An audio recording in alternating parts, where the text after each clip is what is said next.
والكفر.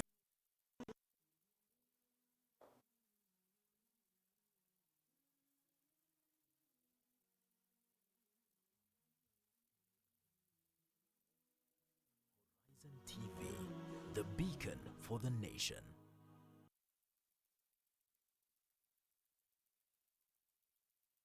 On the next episode, wamkalishe fayakulani, ndio waseme man rabbuka, haye mola wako mlezi ni nani?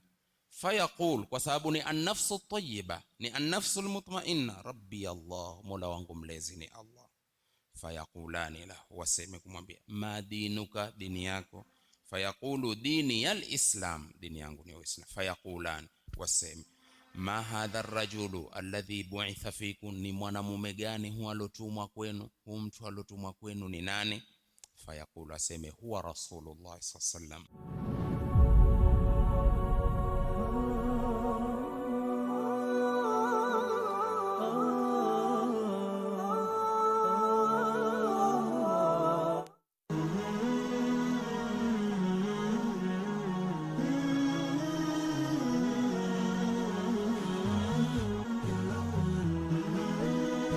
Horizon TV, the beacon for the nation.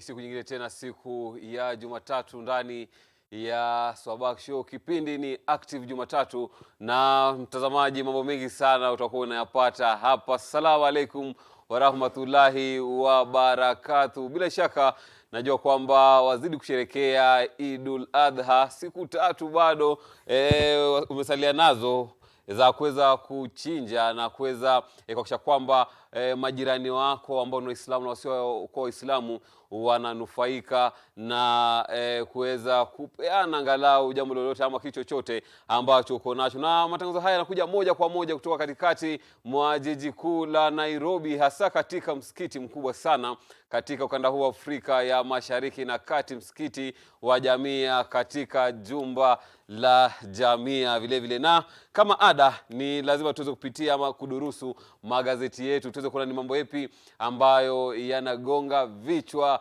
vya majarida yetu ya humu nchini. Na ili kuweza kufanikisha hafla hii, sipo peke yangu, nipo na kikosi changu ambacho kitakuwa kinanisaidia kuweza kudadavua masala mbali ambayo yamekuwa yakiangaziwa. Nipo na Kuria. Asalamu alaykum. Waalaikum salam. Mama mazuri? Mazuri. Karibu sana. Haya bana, mambo mengi sana tutakuwa tunazungumzia leo. Abdul. Naam. Niambie Kigen.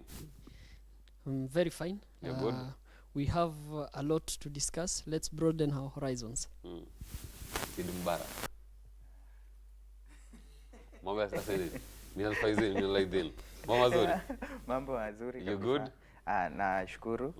Yeah. Hatujaonana tangu juma lililopita. Hatujaonana, tulikuwa hapa Ijumaa.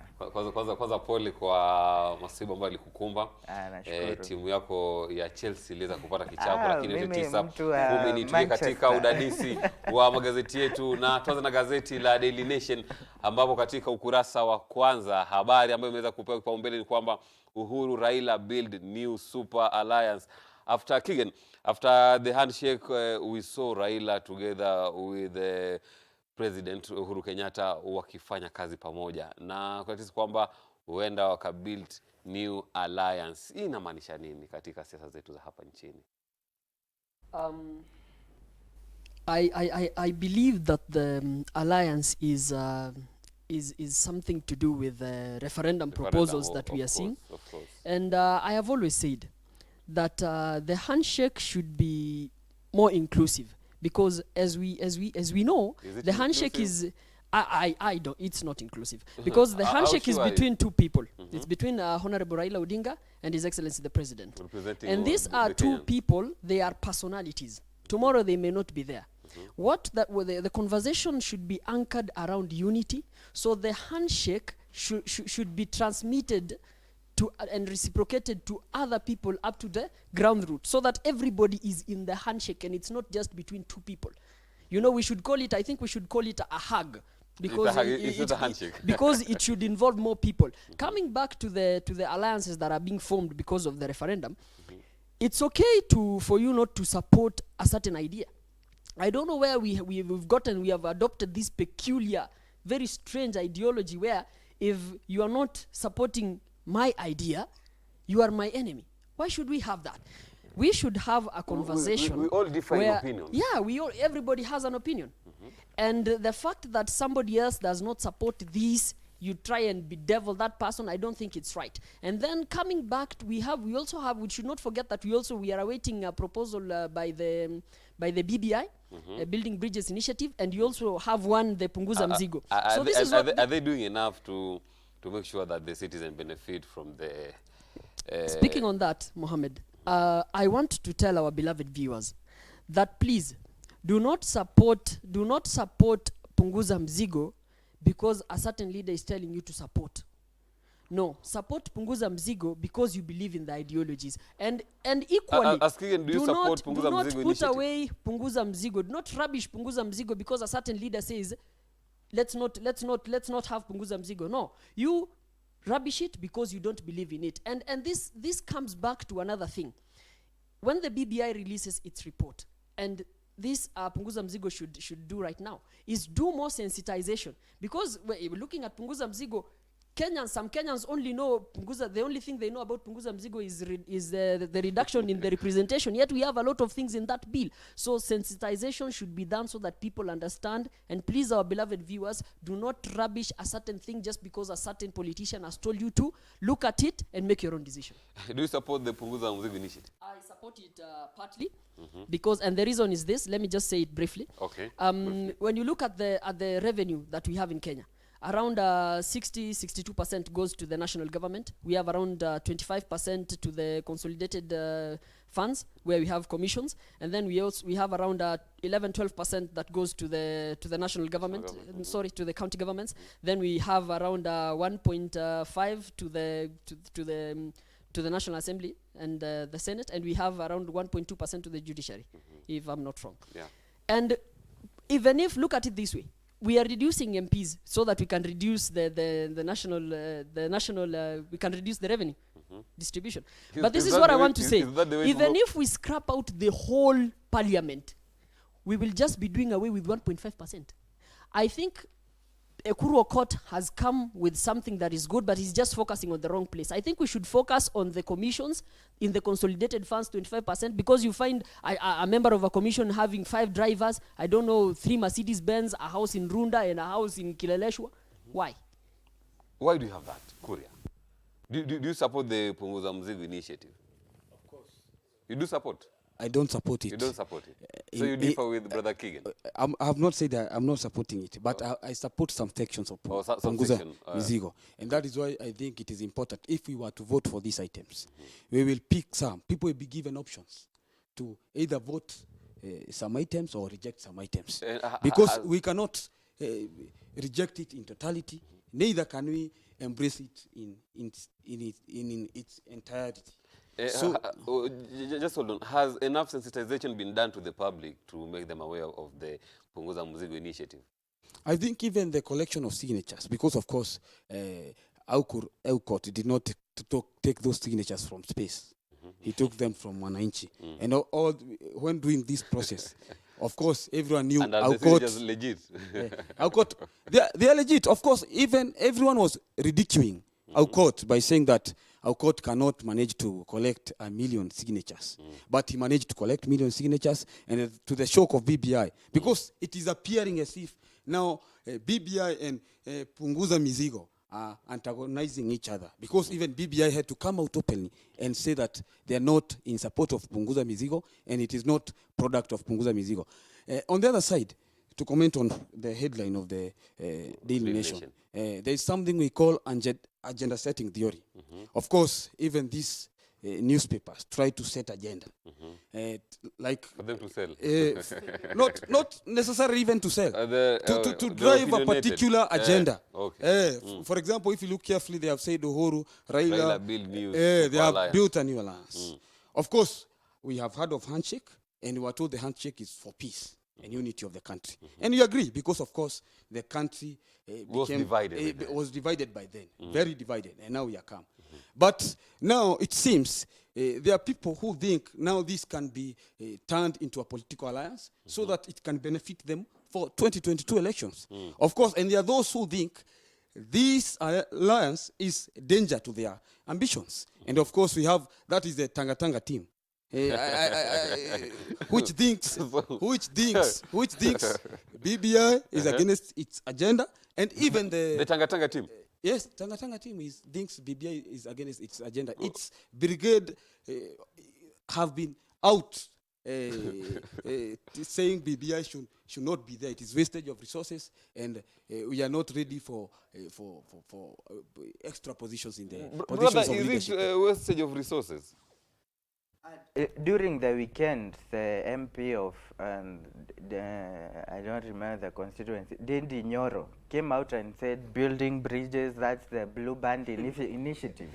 And at the end of the day, the Punguza Mzigo initiative, the building bridges initiative, I think what should be important to the citizen is what will be beneficial to them. When it comes to the Punguza Mzigo initiative, I think that's just a populist idea from your court, and I think that's just going to earn him a few votes here and there, but it's just a populist idea. We have 700 billion in our 3.2 trillion budget getting lost to corruption. So at the end of the day, it's well documented that corruption starts during the budget making process. So even if we read of all civil servants who occupy, who get around 500 billion in their salaries, and that's how we get to sustain civil servants in Kenya, there will still be, where with the 700 billion go, that will still be lost. When it comes to the Daily Nation, the headlines of Daily Nation, the alliance that's being made, as a communication expert, I think what we should look at is whose name is not on the headline. Because we have Uhuru, Raila build new alliance. And if you look at the newspaper, next to the name of the Deputy President, Ruto, there is a question mark in it. So we should ask ourselves, the importance of the headline that is there is who is in the alliance and who is not in the alliance. Because that's all the principles are here. Yeah, because as we can see, yes, we see from Musalia. When did it become a crime in Kenya? Do you differ with him? When did it become a crime in Kenya to have a different view? When did we criminalize this? Because it seems like I didn't get the memo. Yeah, when did we criminalize this? I'm not saying it. I'm not saying everybody's entitled to his I'm not opinion. saying we all agree. I'm not saying we agree. I tell my colleagues not to be very heated. It is still very early. In politics, of course, we can say that we have new alliances. And it is true. We have bromance between Raila Amolo Odinga and Uhuru Kenyatta. And Ruto seems to have been isolated. That is Is he isolated? It seems He's chanting It seems to be like he's isolated. It seems as if he has been isolated. I think we but should. it is too early to judge, because these things will change. We have a referendum which is poised to happen. We don't know whether it will happen. Which is poised to happen? Maybe if it might happen or not. It might happen or it might not happen. After that referendum goes its way, of course, some different things might happen. Okay. The people who are together today might even differ tomorrow. Okay, guys, on to the Standard. And in the headline, Ruto allies fight for powerful president. Mambo yamekuwa kiendelea. I started my analogy before I was interrupted by my brother. In the Daily Nation, I asked the question that the main significance of it, who is not in the headline, who is not mentioned there, and we clearly know. When you go back to the Standard, has been mentioned in the in the Standard, it goes back to say that Ruto allies fight for powerful president. When you look at the analogy in a holistic manner, there is the alliance that is being made. When you project that into politics, it means the alliance will have fair distribution of power in the country. The top leadership will have a fair distribution of the power that they will have. In the standard, they put the analogy of the deputy president is advocating for a powerful person at the helm of the country. So these are antagonizing positions, and we shouldn't be so not saying. I'm not saying we have a same opinion. I'm not saying we agree. Of course, we will not agree to his or her own opinion. Yes, but what is going to be beneficial to the citizenry? And I think when we look back to our history, we need to have a united country for the sake of development. No unity, no development. No peace, no development. Okay. So at the end of the day, we won't say there have been people who have been holding power. So for one last time. Okay. Just first, we have to move to the star. Go on. I want to pose a question. He has said that we want a united country, but are we not united now? We are not united. Are we divided? Because they have emerged a group which feels isolated, and of course, if this arrangement will include some few leaders, of course, if we pass a referendum, and of course we create those premier position, deputy premier position, and as he says, every community or every region happens to be represented. But it seems some people are not comfortable with the idea. It seems they be. Is it a good idea? Is it a good idea? It is not. Of course, no one will be satisfied. No, there is no time in democracy. Everyone will be satisfied. In my response, so Mohammed, we are competing. So you're competing. It's a game of numbers. Democracy should take it. Democracy should take its course. We will have losers and winners. Those who will form government. Those who will lose, they'll be alternative government. Let me respond to him. The way the government, quickly. Right now we are united. The only person who matters is the president and the Right Honorable Raila Odinga. If they are united, we are united as a country. To go back to what he said, to go back to that, Mohammed, to go back to that, currently as it is, the winner takes it all. The people who go second and third, they have no place in the leadership. They just go back home. That's the problem we want to solve. As you're saying, the winner forms the government, the loser goes to opposition. Right now, the loser cannot go back to parliament to form opposition. The way there is for us to form a government that is inclusive. And we know, you're saying some people are not comfortable. We know the people that are not comfortable, who want a powerful president. And what's the way forward, guys? What's the way forward? Well, listen, we cannot wish away one group because they are part of this country. They are residents of this country. If deputy president feels uncomfortable, and by the deputy president has a following, he has a following. As much he'll tell us that Uhuru Kenyatta and Raila Odinga has a following. Even deputy president is a leader who represents people and who was voted by people. So there are people who feel discontented. So we don't want to include some and exclude some. And if this handshake was genuine, it would have included everyone. It would have included so the deputy president. Is not genuine. Yes, Keegan. You know, the politics of top page newspapers is getting heated over here. And Mohammed, I must say I am disappointed when my brother says that the only people who matter are the Right Honorable Raila Odinga and His Excellency the President. And I am wondering, where are other people? You know, and let's narrow down to this. You know, you can't say that that His Excellency the Deputy President is a single entity.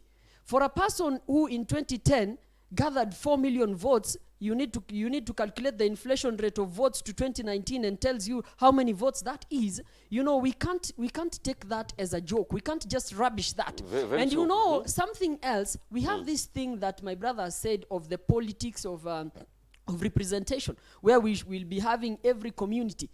I think we have around 45 communities, if I'm not wrong. More than 45. Where will we ever get the representation for everybody? I think what we should have other is inclusion, not representation. Inclusion. Where people are included. Everyone should feel included in the government. Yeah. Give him time to finish.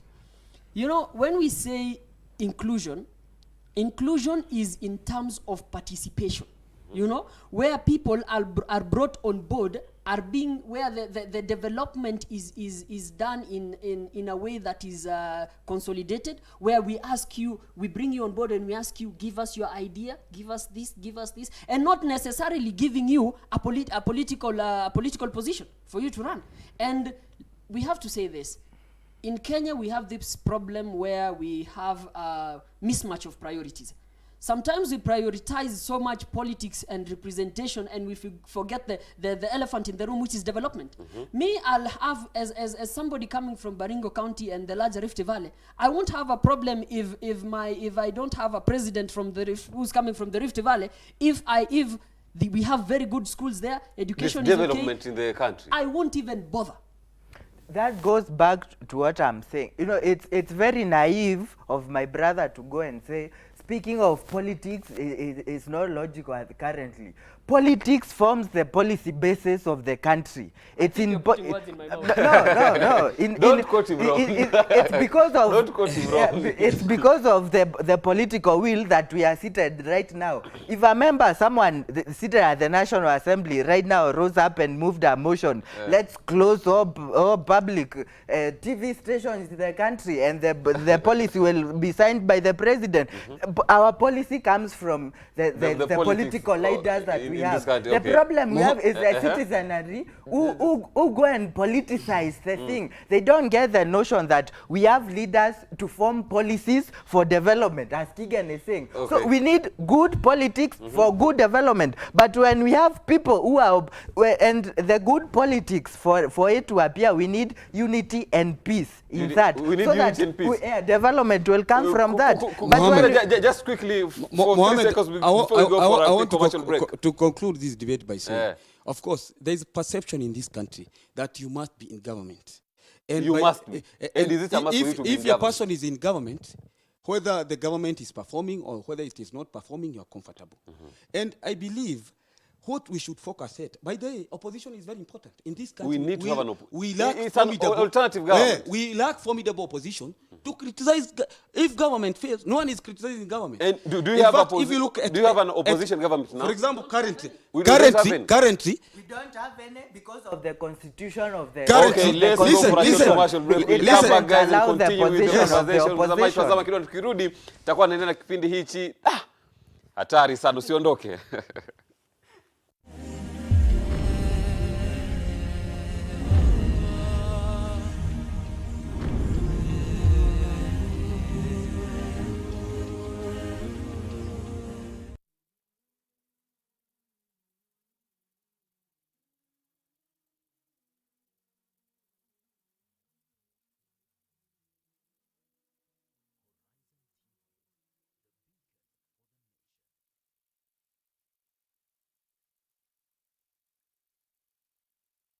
On the next episode, na nahi ya mtume yufidu ya kuwa ikiwa mtu atafanya hivyo na amekatazwa, kwa sababu jambo ambalo lililokatazwa na Mwenyezi Mungu na mtume wake itakuwa ni jambo lisilo sawa, bali ni haram, kwa sababu ni amri. Wama kana limu'minin wala mu'minatin idha qala Allah wa rasuluhu amran an yakuna lahumul khiyara.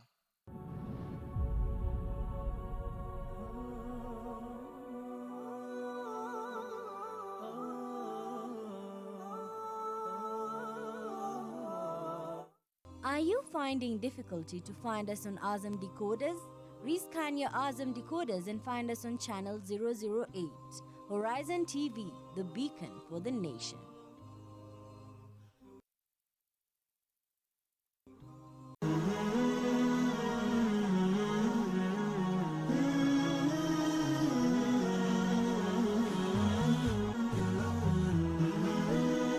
Horizon TV, the beacon for the nation.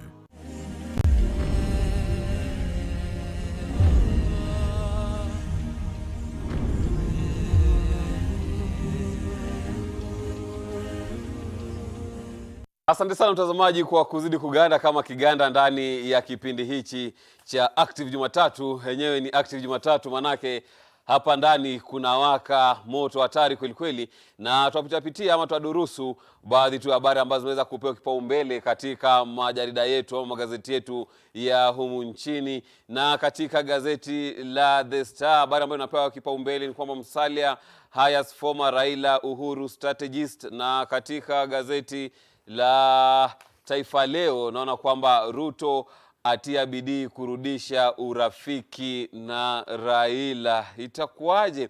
Naibu Rais William Ruto anajaribu kurekebisha uhusiano wake na kiongozi wa ODM Raila Odinga ili kuimarisha nafasi yake ya kumrithi Rais Uhuru Kenyatta kwenye uchaguzi mkuu wa mwaka 2022.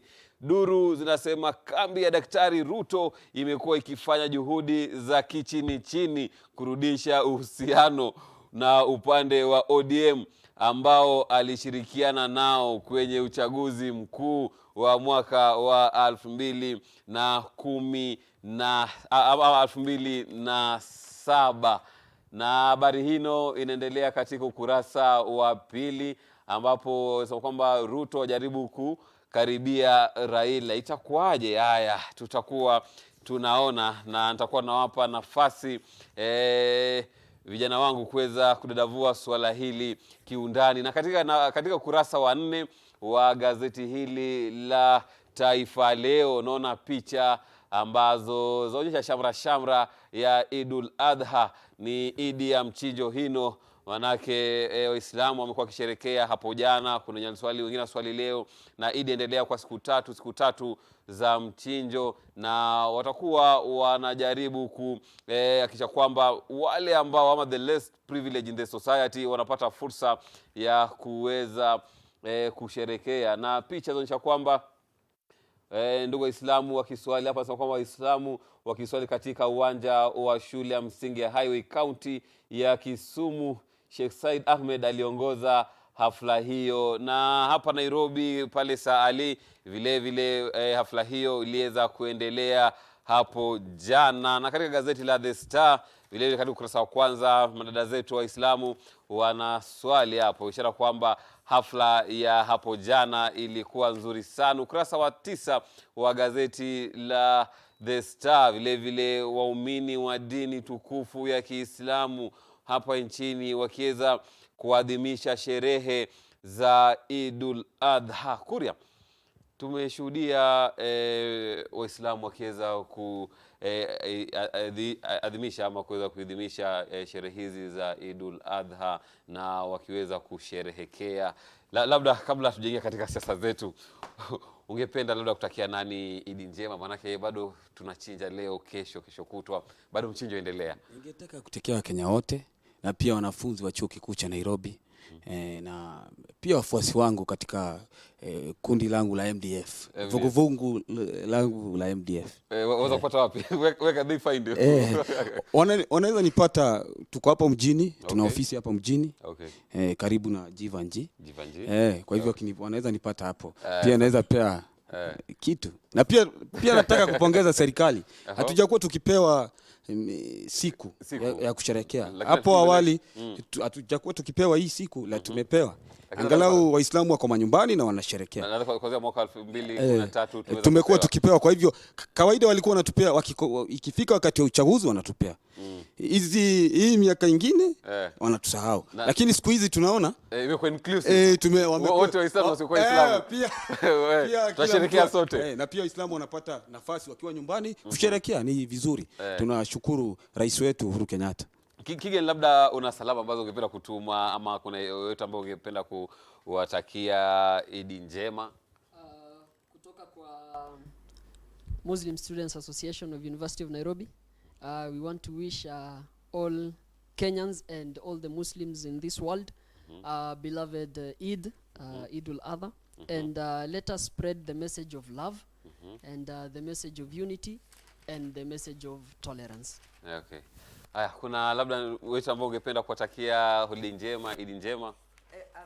By the I'm one of the luckiest people I think in the country right now, because being an Muslim, I'm so blessed, and I think it's the will of God that I'm here amongst you, and I appreciate so much be amongst you. And I think this is a testimony that as a country we don't have to be divided by anything. We should we are united in our diversity. And I wish you a blessed Idul Hala and all. I'm sorry for the pronunciation. You understand me, but the will of God be manifested in your lives. Yeah, that's all. And let's celebrate as a country and enjoy this moment.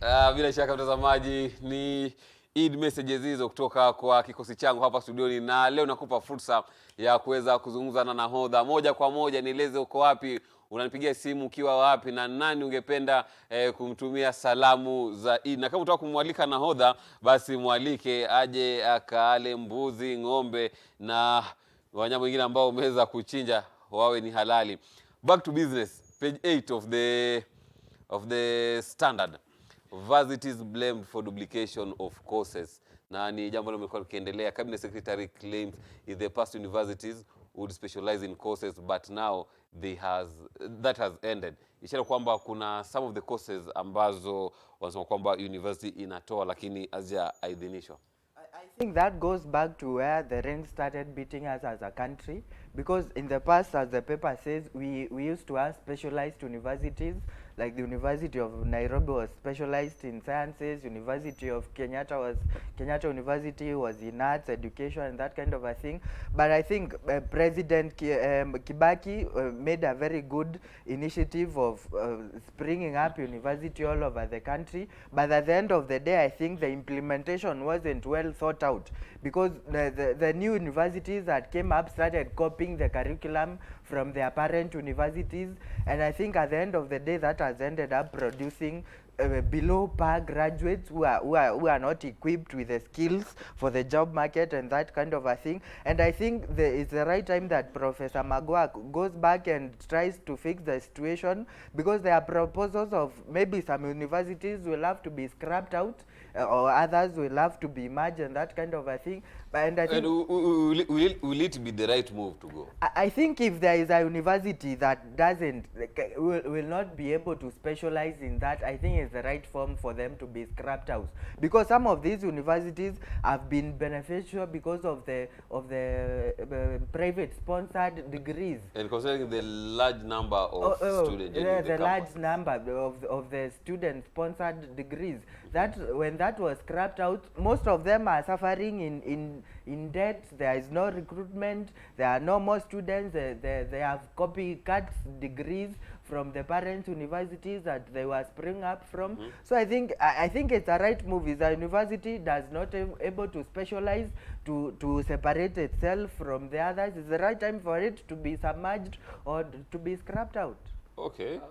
Mohammed, I think that statement is really unfair, because it is. Earlier we had, like, let's take an example of Kenyatta University, where my brother said it used to specialize in art and education. So, you know, that is so unfair, in that you want to tell me that if I so we need to go back to those things. No, we shouldn't go back to those things, because take a scenario, look at it this way.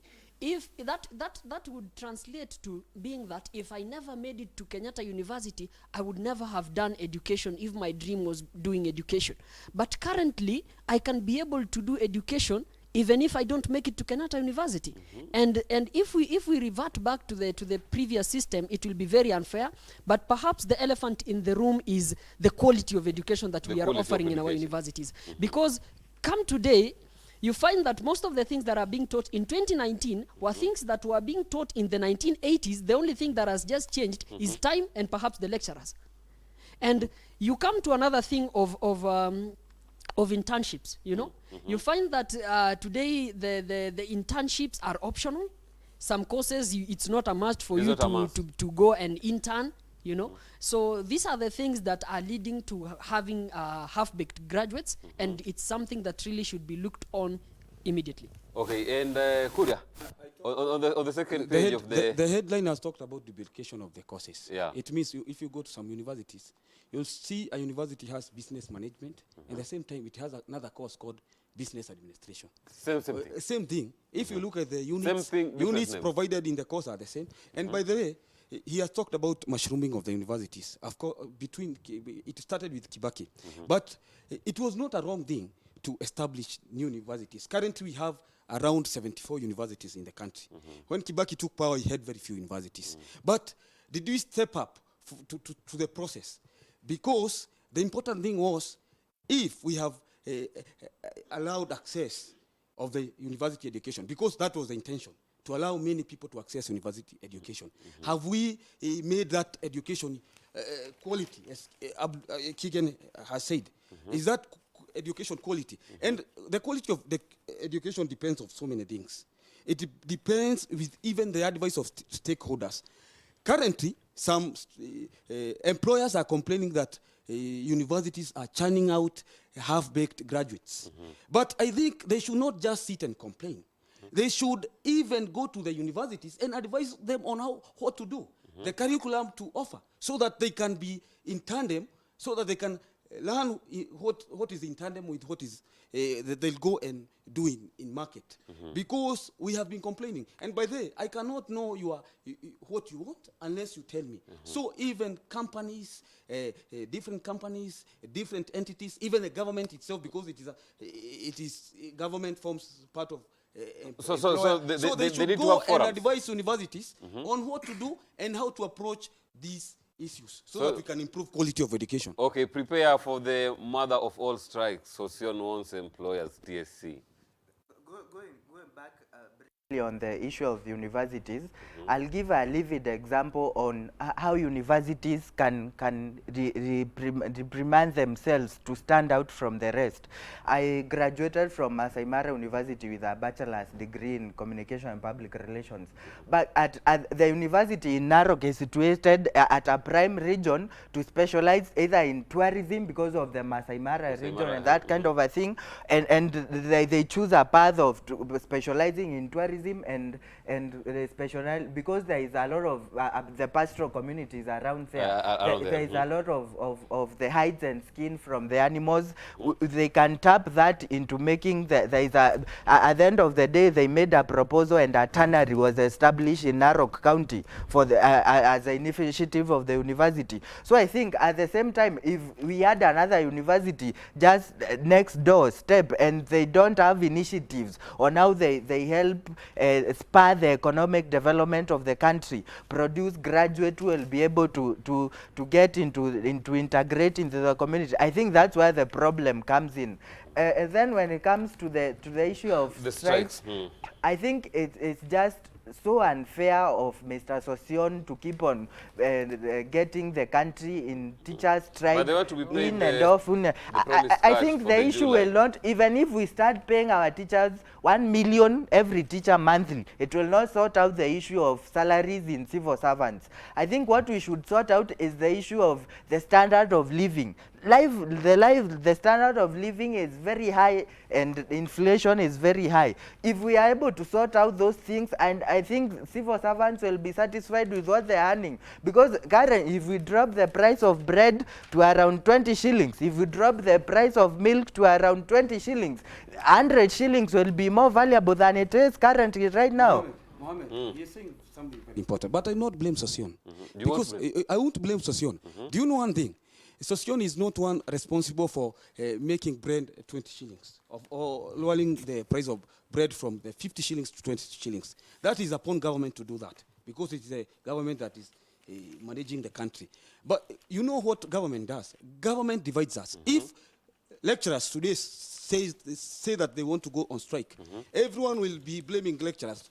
You go on strike a lot. If doctors today decide they'll go on strike, people will still complain. If students today decide to go on strike, they'll be called hooligans. Because government drives on divide. Because if they divide the population, we have nurses, we have doctors, we have teachers. You cannot be able to bargain for your part. For example, teachers have been bargaining for so long. And they have not been getting something substantial. So me, I support, by the way, they should agitate for what rightly belongs to them. Because I believe a worker should not be oppressed. Mohamed, ahadi wanasema ahadi ni deni na dawa ya deni ni kulipa. These teachers are not asking anything different from what they were promised. They were told that there'll be salary increment, and the first phase was paid. The second phase, I think this is the third phase, they have not been given. And they are simply asking for what they were told they will be given. It's their right. We should not take it away from them. And you know the government only understands one language, the language of strikes. And I think if you look at the teachers, what other option do they have? They are simply asking for their right. Is to strike. And this is the only way the government can listen to them. Trust me, the government cannot listen to you in boardrooms. I'm saying this courtesy of what we have seen in terms of the strikes of lecturers and doctors and teachers. And this has to stop. And this has to stop. The government needs to fix this immediately, because we are opening schools and what will our British brothers and when supporting Chigen, I've said, in this country, there's a culture of demonizing those who go on strike. Even students. When I was a student leader at the University of Nairobi, I used to lead students to the streets for genuine reasons. When government threatened the increase fee, we went on the streets. But do you know what the media portrayed us? Media portrayed us as hooligans. And even everyone, not even media, even the public, they regarded us as hooligans. In fact, even but you were striking for your rights. We were fighting for our rights. Even teachers are fighting for our rights. It's not a bad thing to strike. You are demanding for what rightly belongs to you. They and by then, Sosion is performing his role. Yes. I think, Mohammed, we shouldn't go on to this issue just for the sake of speaking out, or let our emotions speak out for us.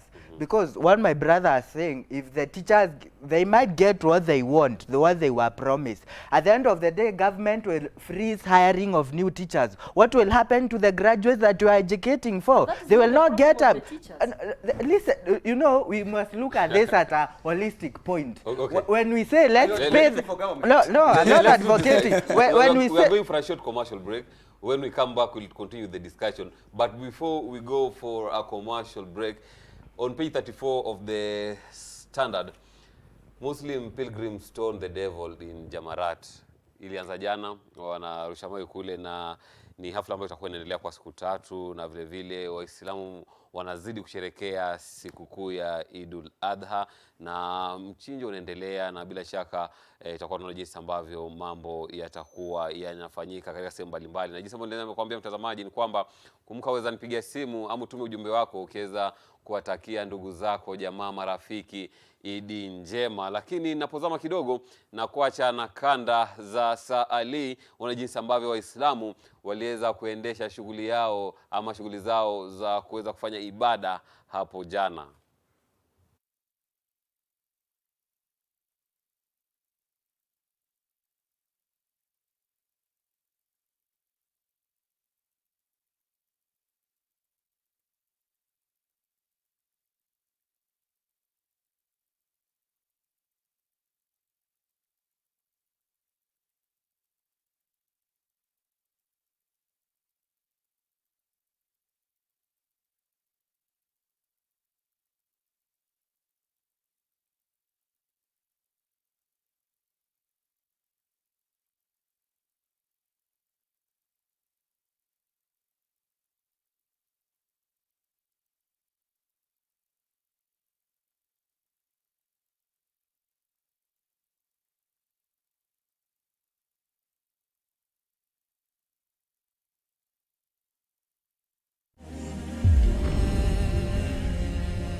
Horizon TV, the beacon for the nation. Walk with us as we tell you the stories of our society. Wengine atavaa mtandio kichwani, utafikiri ni kijihandkerchief. Enzi za wakati wa kusema ati alisema, akasisitiza, akihutubia wanahabari, enzi hizo hazipo tena. Kwa kuchimbua na kunakili matukio kwa undani. We want to create current awareness, ranging from adventure, human interest and inspirational stories, ili kuweza kukuelimisha, kukuburudisha na kukubumbuisha. Words have been said, But now it is time to lay the foundation that will impact the world. Terrorism is terrorism, no matter who is behind the trigger.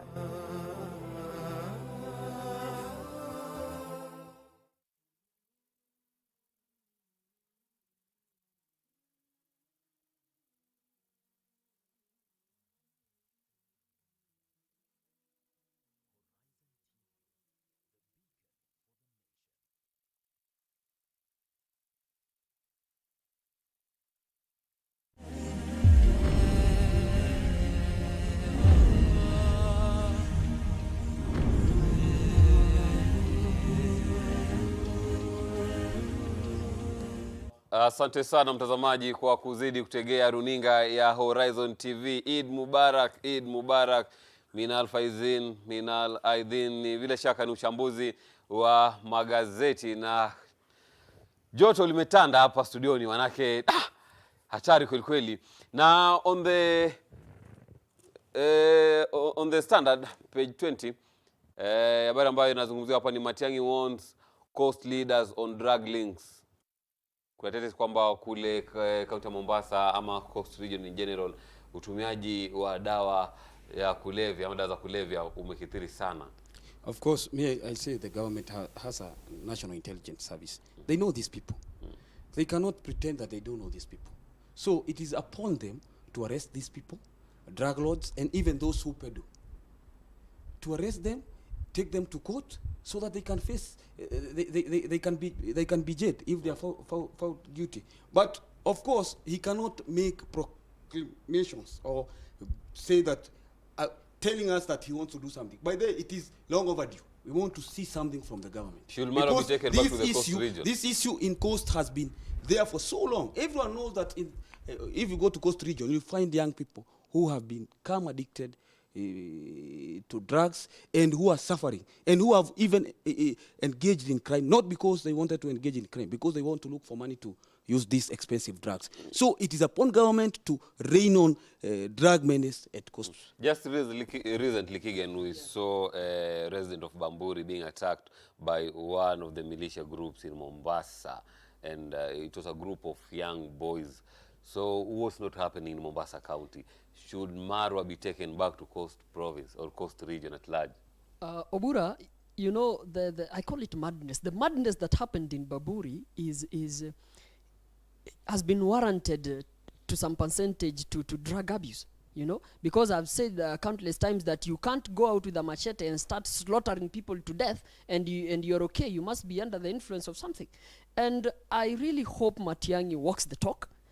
I want him to face these drug lords in a manner that drugs in the coast and generally in Kenya will be a thing of the past, that we will never hear of something again like drugs. Because as my brother said, we have a national intelligence system in Kenya, and these people are known. And you know, these people are international drug mafias and cartels. You know, these are very dirty people and very powerful people at the same time.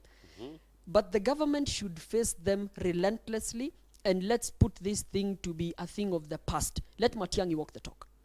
Let Matiang'i walk the talk. Yeah, Mohammed, there is a big disconnect between the residents of the coastal towns of the country and, let's say, the rest of the government, because the issue of the coast is a very pertinent issue, and it's not an issue of let's go there with guns and kill everyone who is in the street or doing this. We have to go back and look why is this as broad, where are we coming from, what has led us to the point that we are right now, the coastal situation right now. Let's not forget the issue of where it started with Mombasa Republican Council. A few years ago, the point of Mombasa See Kenya. What made those ideas sprang up? Because these are the babies of those ideas, the Mombasa Republican Council. The people of the coast region were advocating for development, for economic inclusion in national politics, inclusion in national development. There is a lot of potential in the coast region, but the people, how can we tap this potential? That's the question we should ask, because the local residents in the coast don't own the land there. That's a known fact. They don't own the land there. The villas that are there and the hotels that are there, most of their land is grabbed and they don't own the land there. If they don't own the land there, they say, when you go to the coast, they will tell you, kuna bwenyenye, wenye wana own coast. And that there are no schools at the coast. There are no hospitals. There is no technical institutions. There is no economic growth. And there is the coastal city of Mombasa, one of the biggest cities in the coast of East and Central Africa. I think the government should not go with guns and say, let's kill everybody or arrest the young boys in there. We should ask ourselves, why is Mombasa young youth indulging in drugs and the rest of the country is not? Because there are no recreation facilities for the young people of there. Yes, they have the beaches and the ocean to go and do that, but the ocean has been grabbed. The land has been grabbed. So okay. If you look at this problem, of course we can look it at different perspectives. Different angles. We cannot say that we have the issue of people who engage in this drug trafficking and drug business. Of course, coast serves, or Mombasa serves as transit point, and that has been even said. Transit point for drugs, even going as far as United States of America, and that is why even United States of America is very concerned with the issue of drugs in coast. But I also agree there's inequalities in the country, and it is not only coast. Even youth of this country, they feel isolated, and that is why they're engaging in crime. So, and that is why I've said the buck stops with the government. If the government will not solve these inequalities, if government will not bring development to the people, if government will not make people feel included, and if people won't feel that they have share of the national cake, people will continue doing these things. They'll continue engaging in crime. They'll continue, of course, running to drugs for escapism. And if we'll continue, of course, protecting dangerous politicians, because even in these regions, we have heard that some people who are very influential, not only in coast, even across the country, in position of leadership, they still get involved in the issue of drugs. So even getting them is very difficult. Even Matiang'i, he can say that he gets them, but getting them, it is not easy. It's hard. It is hard. So we should have the buck stops with the government. The government should put its acts together and solve these issues. I'll say this, Mohammed, the issue of drugs, quickly. We have the story of the Akasha brothers who are currently in the United States facing crimes of drug trafficking, and the case seems that they are going to be indicted in that. As you're saying, if the government doesn't solve that, if the government doesn't solve that, there is a reason why the government is there. It's up to us as the citizenry, as the youth of this country, to take up the mandate and ensure the government that is there serves our interest. Okay. So if the government will solve our problems with guns and tear gas, but we have a powerful tool to solve the problems for us. We have the tool of voting them out, voting people who care for the interest of the youth. I think that's the only solution. The bucks tell my friend, when he talks about elections, if elections were for change, they would be illegal. It is not easy to remove these people. It is not easy through elections. Listen. Because they break their way. For you to conduct a presidential campaign, you must have money. So there's what we call class struggle. They have money to buy these seats. So, and I want to warn them, they may fail to address these problems, but it may reach a point we get into a situation like Sudan situation, where people woke up and went to the streets. So we don't want to get to that point, because a revolution in this country. Yes, there can be a revolution. If they will not solve these inequalities, people will resort to the drugs. It won't solve their problems. People will resort to other things. It won't solve their problems. People will even conduct elections. It won't solve their problems. So they will resort to revolution, to the streets, like Sudan or some Arab countries. Okay, let's move on. Kigen, official and concerned as Uganda soldiers brutalize Kenyan fishermen. Budalangi fishermen, Sylvester, the photos of some of the fishermen from Budalangi constituency, and they've been brutalized by the official from Uganda. And we've seen this in Migingo County, now in Budalangi constituency. Mohammed, the fishermen in Budalangi and Migingo, the Kenyan fishermen for that matter, they don't feel as if they have a government. You know, this is not the first time that we are hearing that they are being terrorized by the Ugandan authorities, and you wonder, are they children of a lesser country or something like that? This issue needs to be really addressed immediately, because our relations with Uganda is very cordial, and you wonder where this is coming from. Because we've had the problem with a territorial conflict concerning Migingo, which I don't understand really why it has prolonged to this time. Because in 2019 we have surveyors and the technology needed to determine, and if it's not our land, we should accept, and if it's not Uganda's, they should accept in equal measure. And so this is an appeal from the people of Bundalangi and the Nyanza region at large, that the Kenyan ambassador in Uganda and the Ugandan ambassador in Kenya, there should be a conversation to really settle this, because we are neighbors, we've been neighbors, and we will still be neighbors. We do business, we do a lot of things. We marry from there, they marry from here, and this should really not be the situation. Okay, so guys, I think the issue of Uganda, the fishermen, the Kenyan fishermen in the lake region, they will continue to suffer because the Kenyan government will not indulge in this issue. The people of, I think almost 2 years ago, the whole of the country was pressuring the government to do something about the issue of Uganda. But right now, in our economic state, Uganda holds the upper hand.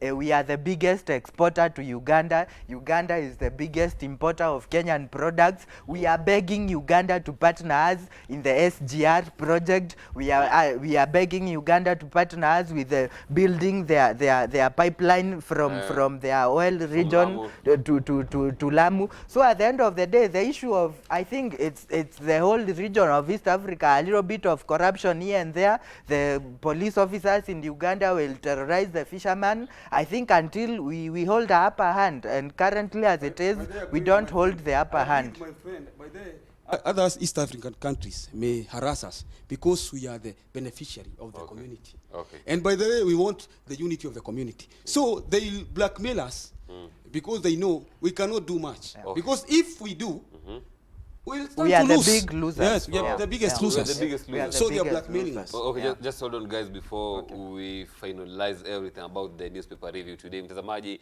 tuweze kupata tu baadhi ya kanda za watu ama waumini wa dini tukufu ya Kiislamu hapo jana wakiwa wanasherekea katika mtaa wa South Sea pale CID police station, na vile vile katika makazi ama katika eneo la Karen the Hub. Hali ilikuwaje kule?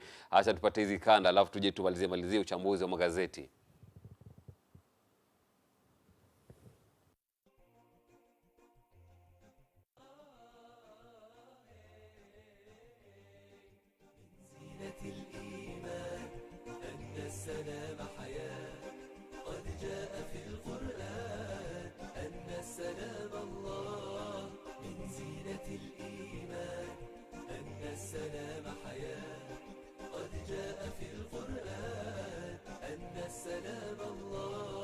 سلم سلامك نور فيه انشراح الروح تهدي النفوس سرور وبه شفاء جروح سلم سلامك نور فيه انشراح الروح تهدي النفوس سرور وبه شفاء جروح من زينة الإيمان أن السلام حياة قد جاء في القرآن أن السلام الله من زينة الإيمان أن السلام حياة قد جاء في القرآن أن السلام الله. Na bila shaka ni baadhi tu ya picha ambazo zaonyesha hali ilivyokuwa kule The Hub Karen. Hapo awali tunaweza kuona jinsi ambavyo mambo yalikuwa kule South Sea CID, na sherehe hizi zitakuwa zinaendelea hivi leo. Kama uko katika maeneo haya ya Nairobi, basi weza tembelea The Hub Karen, ama tembea katika maeneo ya The Hub Karen uweze kujienjoy katika msimu huu wa Eid, na vile vile uzatembea kule ukiwa na marafiki zako pamoja na familia na muweze kujibamba jinsi ambavyo wanasema watu wa Nairobi. Na tukimalizia katika gazeti la Taifa Leo ukurasa wa 7, simanzi maziko ya wahanga wa ajali ya mafuta yakianza. Ni habari hino ambayo inazungumzia ajali ya tenki ya mafuta ambayo iliweza kulipuka kule Morogoro, na zaidi ya raia 57 ya Watanzania waliweza kupoteza maisha yao kupitia mkasa huu. Labda ujumbe wako kwa Watanzania na ukanda wa Afrika Mashariki kwa ujumla kwa mkasa huu mkubwa. I send condolences to the families of those people who lost lives, and I say this is very unfortunate because it is not first time in Africa. It happened in Nigeria, it happened in Mozambique. In Kenya we have experienced such a situation, because most of the times we are poor. Because of the poor governance, we are poor. So when a tanker fails, people go to rush and siphon oil from it, which is very unfortunate. But even government every government, African government, should teach people how to handle these cases and to avoid, because this is dangerous. If you go near the tanker, if it explodes, you lose your life. Yes. Mwenyezi Mungu awarehemu waliotutangulia mbele za haki. Na makiwa kwa familia ambao wamepoteza watu wao. Huu mkasa pia umetupata Kenya mara kadhaa, na nadhani sasa inabidi tujifunze kutokana na haya mambo, haya mikasa ambayo ametukumba. Naomba Wakenya wenzangu na Afrika wenzangu na watu wote wa dunia kwa ujumla, tafadhali, LPG, petroli ni hatari sana. Kwa hivyo kukitokea tashwishi yote wakati wa usafirishaji wa haya mambo, tafadhali tujiepushe, tukae kando, manake ni hatari. Na pia nadhani ni wakati mwafaka tuanze kuzungumza kuhusu namna ambazo tunasafirisha haya bidhaa LPG pamoja na petroli. Nadhani inatubidi sasa, inapaswa tutafute njia ambayo njia ambayo itakuwa ni afadhali na ni nzuri, ambayo haitaleta matatizo sana ya kusafirisha petroli na LPG. Hata kama tutatumia pipeline, tutafute ile mbinu ambayo ni salama. Ni kwa njia salama. Bila shaka tukimalizia kaka. Great condolences to my brothers in Tanzania. I watched as the fire was burning and it was very hurtful. And I think it's a shame to the leaders in these countries that these instances are occurring, because at the end of the day, the way we are transporting our LPG products, it's so unsafe. The roads, there are no highways to transport them. They are full of potholes and the vehicles are very delicate. Where we park them is in residential areas or just next to the highway, where we inconvenience other road users. And I think the lorry toppled because it was parked at an angle next to an highway in a market. There are no parking places for these long haulage trucks. So I think it's up to us to urge our leaders to make up these policies that will ensure that we are safe and everything. And I think the issue of petroleum being very expensive, that's why when there is a small spillage, everything will rush there to get a small part of it, because it's very expensive in it. At least get money for the daily bread or daily life. Okay, so shukrani sana kwa kuweza kutenga muda wenu kuweza kuja studioni. Thank you so much guys for making this a success. Na bila shaka tutakuwa tunapatana siku ya Jumatatu. Na kwa mtazamaji, kumbuka kwamba uweza kunitumia message zako za Eid na nitakuwa nazisoma hewani. Lakini kwa sasa napata hapo mziko letu la 3, na katika awamu yetu ya pili tutakuwa tunazungumzia siku ya vijana duniani ama ulimwenguni, Youth International Day. Mambo yepi tumeweza kuandalia? Usiondoke, manake ndo mkoko ungali unaalika maua katika kipindi cha Active Jumatatu.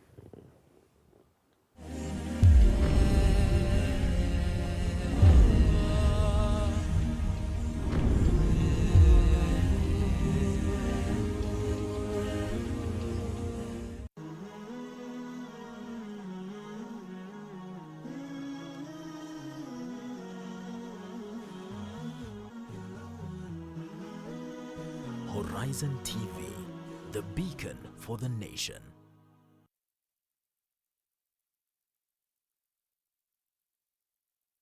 Quote of the day.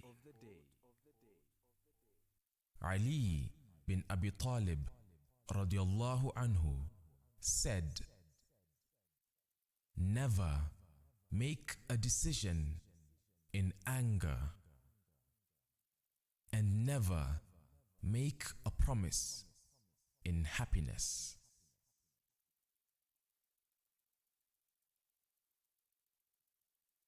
On the next episode, kuna wale ambao kwamba katika maeneo fulani, mimi nishaenda ziara mwenyewe, wao ndio wanajilinganisha na ukoo wa Mtume sallallahu alaihi wasallam. In fact, ndio wanafaa wawe zaidi, wawe natekeleza sunna zaidi kwa Mtume sallallahu alaihi wasallam zaidi yetu sisi. Wao wenyewe ukienda katika makaburi zao, minara imewekwa fence, wamewekea mpaka kivuli kabisa, asipigwe na jua akiwa ndani ya kaburi yake. Wallahi ndugu yangu, unapokufa hamna lolote ili kusaidie Sheikh. Hata kaburi inuliwe juu kaa KICC, kama ulikuwa mbovu utaadhibiwa Sheikh.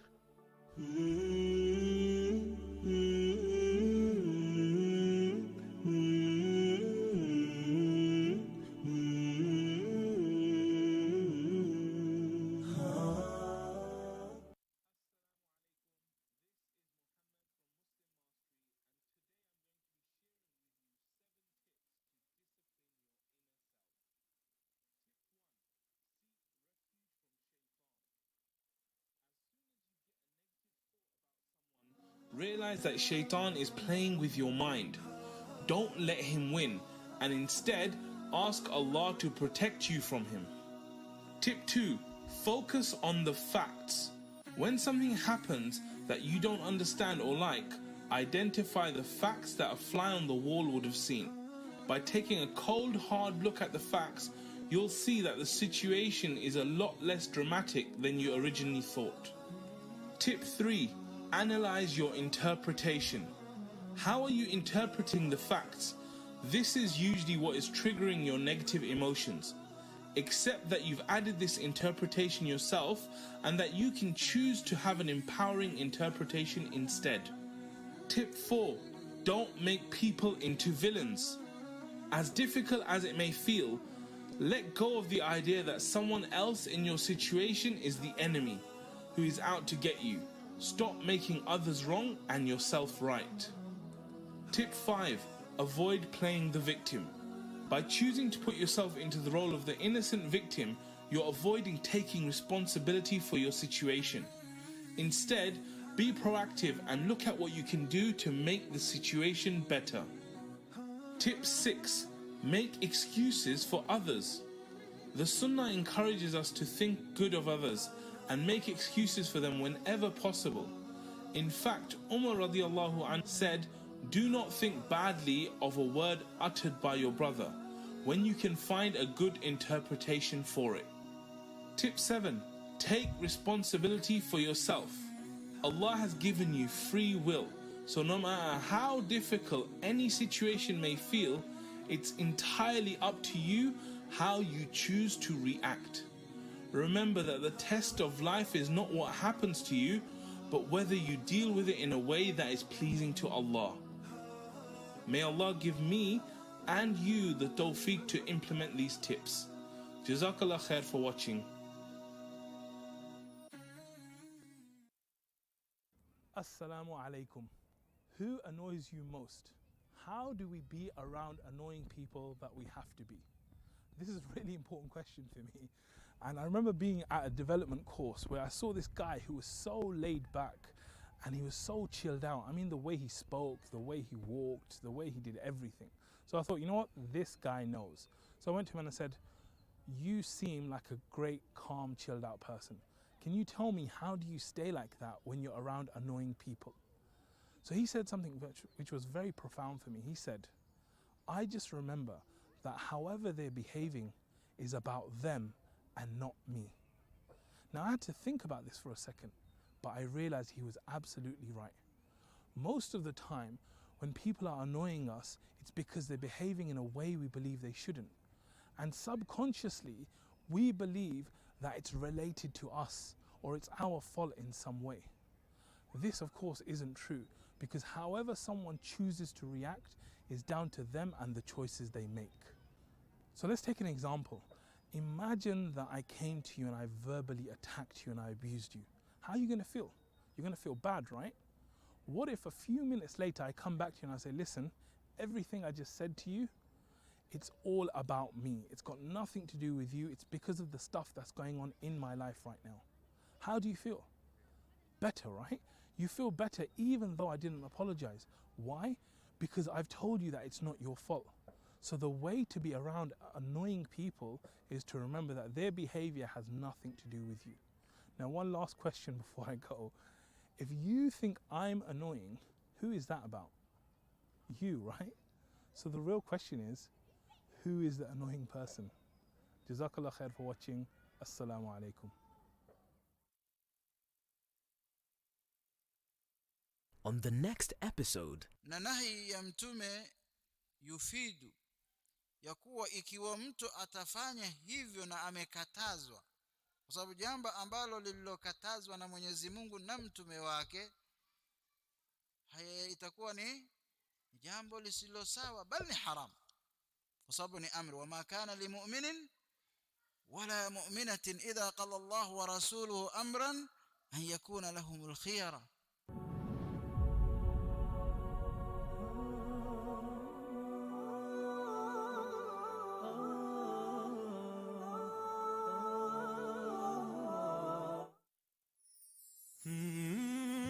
Walk with us as we tell you the stories of our society. Wengine atavaa mtandio kichwani, utafikiri ni kijihandkerchief. Enzi za wakati wa kusema ati alisema, akasisitiza, akihutubia wanahabari, enzi hizo hazipo tena. Kwa kuchimbua na kunakili matukio kwa undani. We want to create current awareness, ranging from adventure, human interest and inspirational stories, ili kuweza kukuelimisha, kukuburudisha na kukubumbuisha.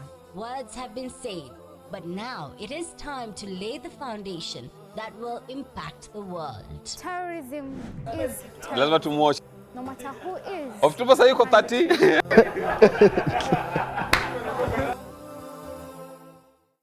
on the Sasa yuko next 30 ngapi? episode, Wamkadisha man rabbuka, haya mola wako mlezi ni nani? Fayaqul, kwa sababu ni an-nafsu tayyiba, ni an-nafsu al-mutma'inna. Ndio wakati mimi niko naanza natembea na fayaqulani la, waseme kumwambia ma dinuka, dini yako. Fayaqulu dini al-islam, dini yangu ni Uislamu. Fayaqulani, waseme ma hadha ar-rajulu alladhi bu'itha fikum, ni mwanamume gani huwa alotumwa kwenu? Huyu mtu alotumwa kwenu ni nani? Fayaqulu, aseme huwa rasulullah sallallahu alaihi wasallam.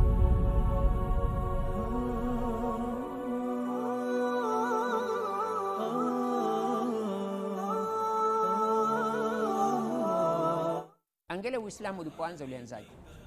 Ulianza kwa stidraj, ulianza kwa polepole. Wewe Adam alayhi salam, si umeonyeshwa kwamba ni bora kuliko malaika? Hawa malaika wamekusujudia wewe, kwa hivyo hata ukiwa malakaini ni jambo kubwa kwa hakika, na wao wamekusujudia wewe. Mwenyezi Mungu Subhanahu wa Ta'ala anasema, wala talbisul haqqa, musichanganye haki au kweli bilbatili, na uongo. Katika tembo kuna dhambi nyingi na faida kidogo. Ukiwa unasoma Qur'ani, ni uzuri utizame katika msahafu, ufikirie yale unayoyasoma. Qur'ani kitabu changu, Qur'ani mwongozo wangu, Qur'ani mwombezi wangu, Qur'ani pumbao langu, Qur'ani kitabu changu, Qur'ani mwongozo wangu, Qur'ani mwombezi wangu.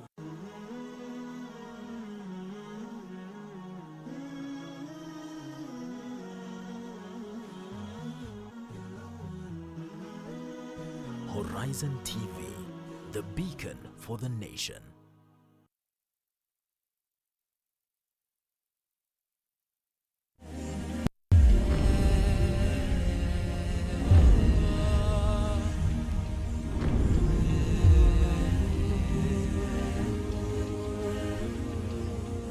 Na bismillahirrahmanirrahim, bila shaka ni katika awamu yetu ya pili ama the second segment ya kipindi kubwa sana Active Jumatatu ndani ya Sabah Show. Na kila mwaka siku ama tarehe ya 12 ya Agosti wanasherekea ama dunia nzima huwa tunasherekea Youth International Day.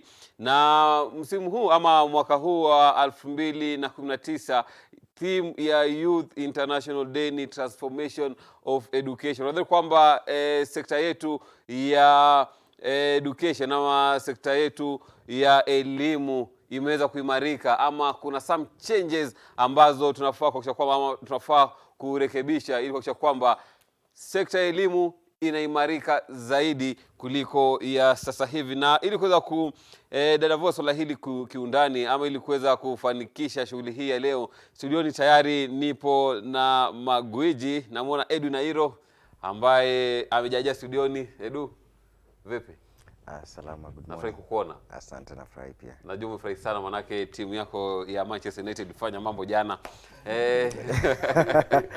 Hiyo ni timu kubwa hiyo. Timu kubwa. Assalamu alaykum tena. Wa alaykum salam, Eid Mubarak. Minal Faizin, minal Aidin, mambo mazuri. TikTok hapa tuelekea The Hub Kare, au sio? Kama dawa. Haya, Perez, vipi kaka? Niko salama. Mambo mazuri? Niko salama kwanza, niko salama kabisa.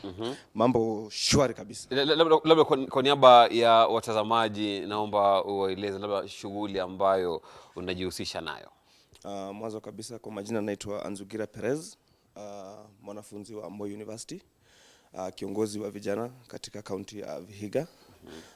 Nashughulika na shughuli za kuongelesha vijana,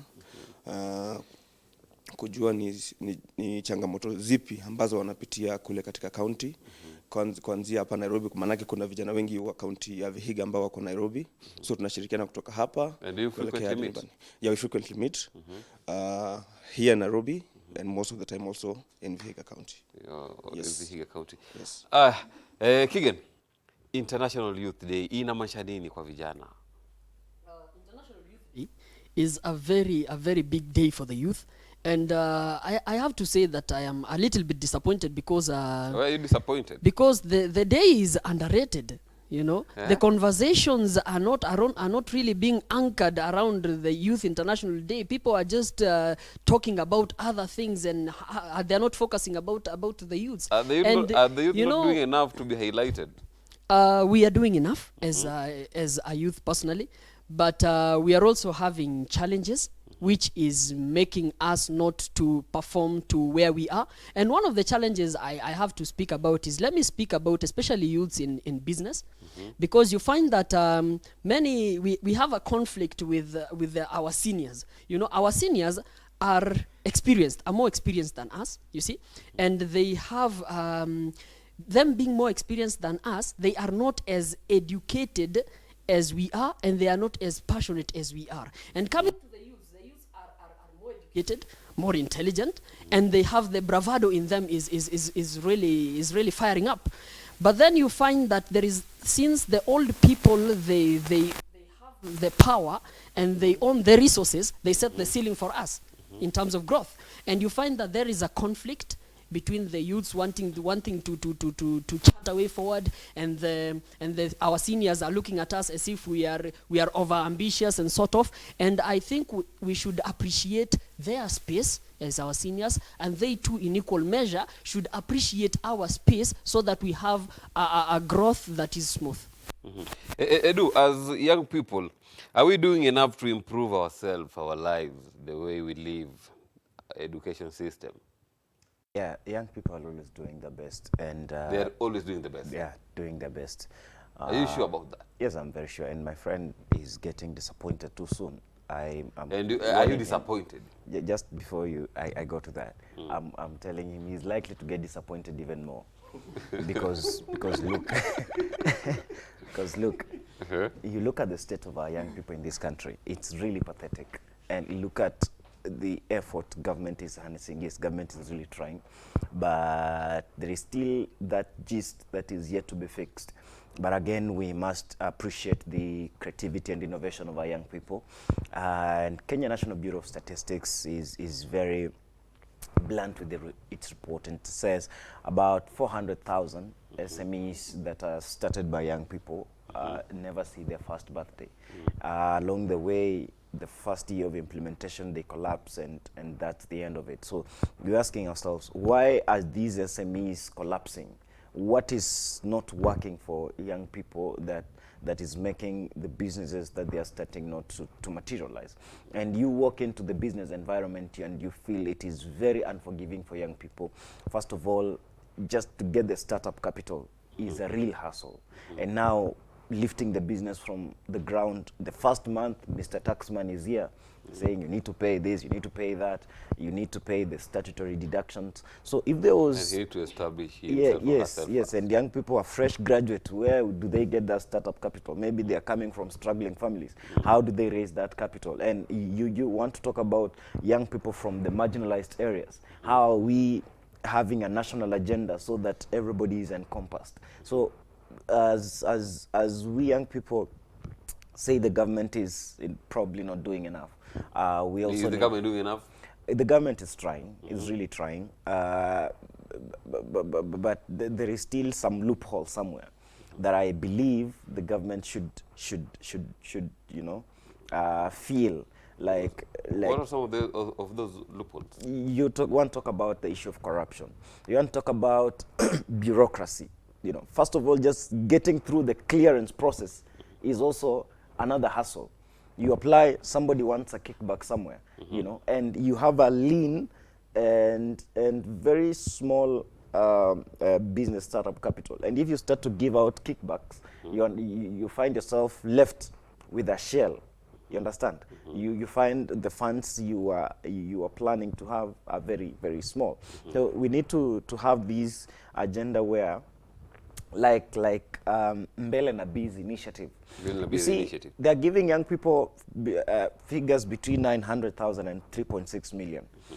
That, in essence, is really locking out so many people. What if we segmented these monies? We say every young people gets 200,000, 200,000. You're going to reach out to a very wide network. You're talking about 900,000 and 3.6 million. That means you are addressing a specific small group of youth, and the priority is given to businesses that are already running. So what is... So if you don't have any business running, then it becomes difficult to attract funding. There's no need for you to apply the guy because you won't get the funding. We have to come back to one thing. You know, you have to be considerate of also the investors who are investing by giving our young people money. You know, ideas, people don't fund ideas. They fund working ideas. You know, that is the principle of business, you know. And because I have to put in my money at least to something that I see, and I think sometimes we fail a little bit as youths because we want to be given $1 million, then pump into a business. At least put in 10,000 so that when somebody sees it, anakwambia, at least I've seen this 10,000, at least when we put in $1 million, we can see what happens. And coming back to education, Obura, I find a mismatch in terms of the way education is being understood these days, especially we have a challenge there as youths, because we only think that education is where you've gone to university, you know, and you've graduated. No. That is not an education. Let us take a scenario, for example, what is education, if I'm a farmer, I'm a farmer, I do dairy farming, or I'm a crop farmer. What is education for me as a youth down there? Education for me is going to let's say a Brookside workshop and learning how dairy farming works, going to YouTube to see how people in Israel and other developing countries are doing their thing on how to increase their production and better their farming. That is how education is running in 2019, the 21st century. And you come, for example, you are a communicational analyst, or you're whatever. There is a lot of education in terms of YouTube. There is a lot of education that you can gain by going to, if, for example, I book an appointment with my brother here, Edwin, and we go and discuss about some things I learn. That is education that will step us forward. Education is not just limited to a university degree. I'd like to contribute like this. International Youth Days for Youth Day for me, it just remains a day. Like any other day? Just like any other day, because International Youth Day is not relevant to the common youth on the ground. If you move around Mashinani or anywhere now, they are not relevant. People are busy hustling, finding ways to survive. Actually, the Kenyan youth of today, mashinani, is struggling just to survive. And as a leader from Viga County, what are you doing to make sure that the youth in Viga County benefit from education? We create job. There's job creation for them. We've done rounds in Viga County. We've met with the top leadership in Viga County, but the challenge that has always been is bureaucracy. You have ideas, you present ideas, you write proposals, you present them, but there's always that bureaucracy. You present ideas, you are told they are not good enough. You present ideas, you cannot see the most important person because because there's this notion that if I take an idea to someone, I'm a threat to your position of of leadership or job. So there's always that prevention of you accessing or bring about ideas of which they don't realize that if I bring about that idea, I'm empowering them in their position, and in another dimension, I'm equally empowering the county. You see, education in our country has been made in such a way that it is paperwork. Paperwork? Yes, paperwork. You go meet a graduate and try test their skills. Some of them will not even be able to do practically what they learned. Not because they couldn't understand, but because they weren't given an opportunity to put to practice what they were learning. You find a practical course. Paperwork. Yes, a practical course being taught theoretically. You are disempowering these graduates. You understand? And right now, not much effort is being harnessed or put in place to safeguard and ensure graduates have a soft landing. Look at how institutions are coming up with programs for technical and vocational training students. So where are we leaving our graduates? You know, we are making a degree look like it's just any other paper. You know, why are we glorifying these certificates and diplomas and leaving out a graduate? You know, so we need to be very considerate and very Are they able to work? Yes, university students. In fact, university students, more of them, when they graduate, they come out as administrators, business managers, think tanks, innovators, and with creative minds. All of them? What? 90%? Yes. Do you agree with him? No, before he agrees or disagrees, this is the point. This is the point. Look at the graduate. Look at a technical student. A technical student is gifted in hands-on. That student needs a graduate to direct and give instructions for management. You understand? So that there is productivity. He's mentioned on paperwork. Okay. Mohammed. Productivity. Okay, just finish your point then. Yes. Okay. A graduate is based on decision making, being visionary, creative, and innovative. Okay. So that technical student needs this graduate more, because look at the statistics. The SMEs that are not seeing the first birthday, many of them are from these technical students, but they're doing well at the start. But look at this. Look at this. Look at this. Look at this. Look at this. You see, they are gifted in being directed, many of them, like receiving instructions. And who are the people giving instructions? The graduates. Do you agree? The graduates. Mohammed, let me say this. The graduates and those from the technical institutes, they need each other in equal measure. Very true. Nobody is above the other, because you can't, if you can't have people there, down there, then there is no need to have a manager, because there's nobody down there. And if no one to manage. Yeah, they need each other in equal measure. And this is what I always say. Knowledge is light, true? And when you don't have knowledge, then your brain is blind. And what is the purpose of using your eyes when your brain is blind? And let us come to this. Let me talk to my fellow youths, you know, from my heart. The technological space is our space. I want the youths to notice that.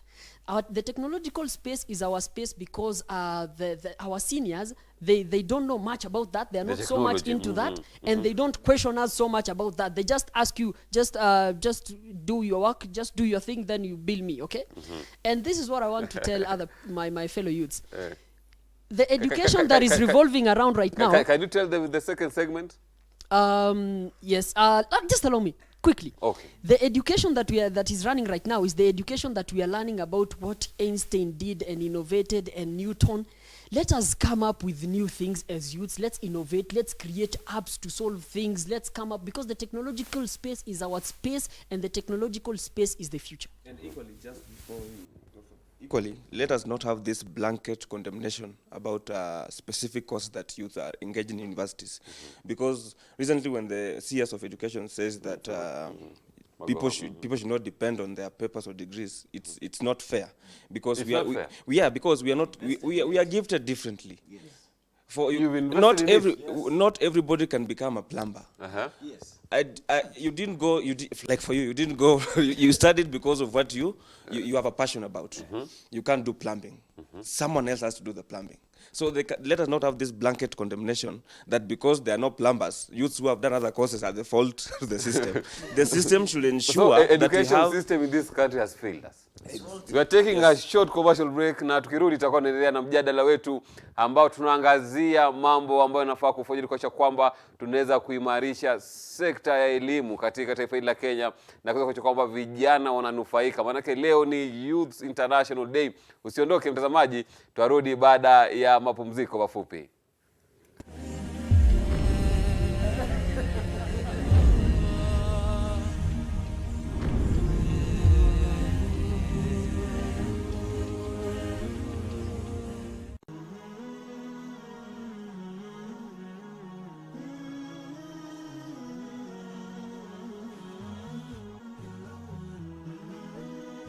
Horizon TV, the beacon for the nation.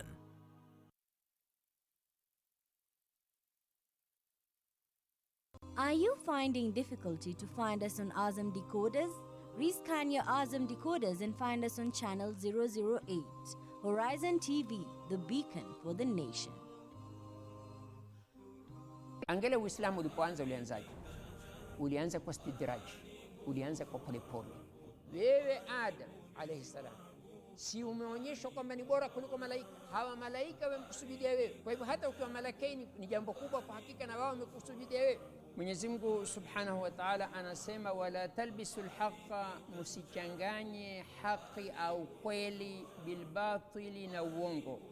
Katika tembo kuna dhambi nyingi na faida kidogo. Ukiwa unasoma Qur'ani, ni uzuri utizame katika msahafu, ufikirie yale unayoyasoma. Qur'ani kitabu changu, Qur'ani mwongozo wangu, Qur'ani mwombezi wangu, Qur'ani pumbao langu, Qur'ani kitabu changu, Qur'ani mwongozo wangu, Qur'ani mwombezi wangu. On the next episode,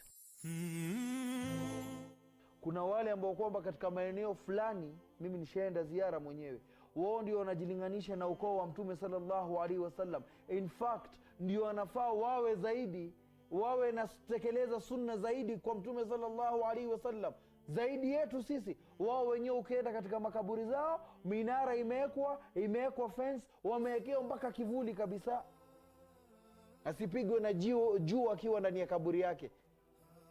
Wallahi ndugu yangu, unapokufa hamna lolote likusaidie Sheikh. Hata kaburi inuliwe juu kaa KICC, kama ulikuwa mbovu utaadhibiwa Sheikh.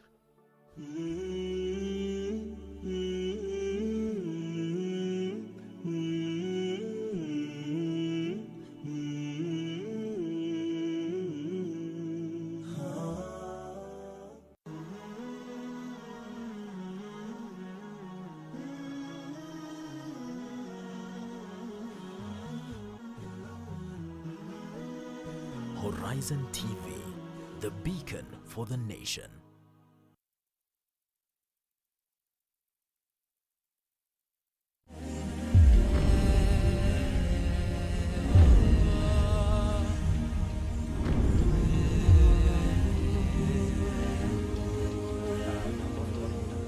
Asante sana mtazamaji, bila shaka ni Active Jumatatu ndani ya Sabah Show, na mjadala unazidi kuendelea katika mitandao yetu ya kijamii, kwa kwamba waweza nitumia ujumbe mfupi ukiweza kutakia ndugu Waislamu Eid Mubarak, na vile vile kuweza kuchangia mada hii ya leo. Nadhani kwamba vijana tumeweza kuachwa nje katika masala mbalimbali, na nikirudi katika jopo langu hili, Edwin, education system in Kenya, does it support the youth?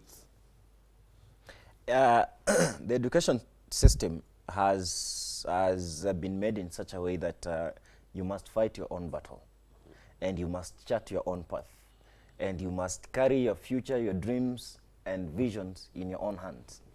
If you ask these graduates how they made it, they'll tell you it is because of pure hard work and being smart. Because in class, you're given direction. You have to do the work.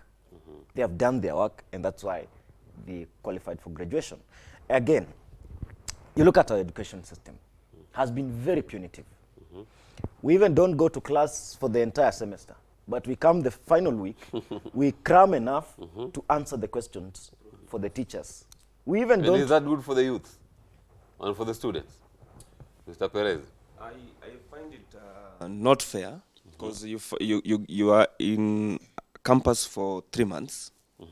Then you graduate with the first class one. Then wait, then then lecturer shows up a week to exams or 2 weeks to exams with the handouts, as if he's going to represent someone in court. So he has handouts.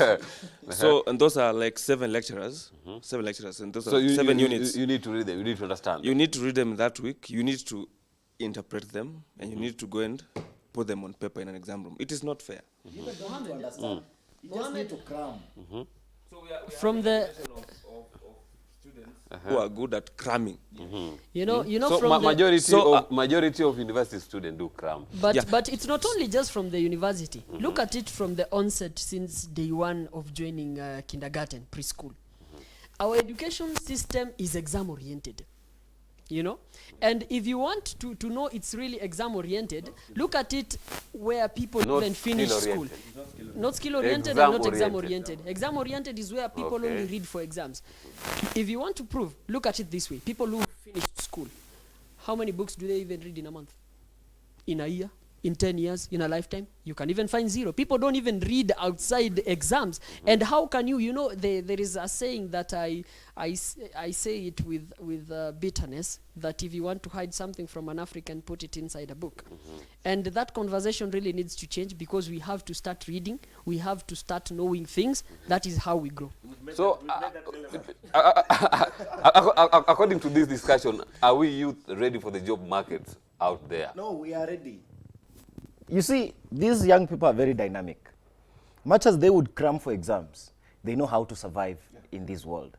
In fact, there's somebody who was cracking a joke with me last week, saying it is possible that all Kenyans will make it to the least to heaven. Because they've been... because Kenyans have a way of getting what they want. You understand? It could be through the back door or whichever door that is there to go to heaven.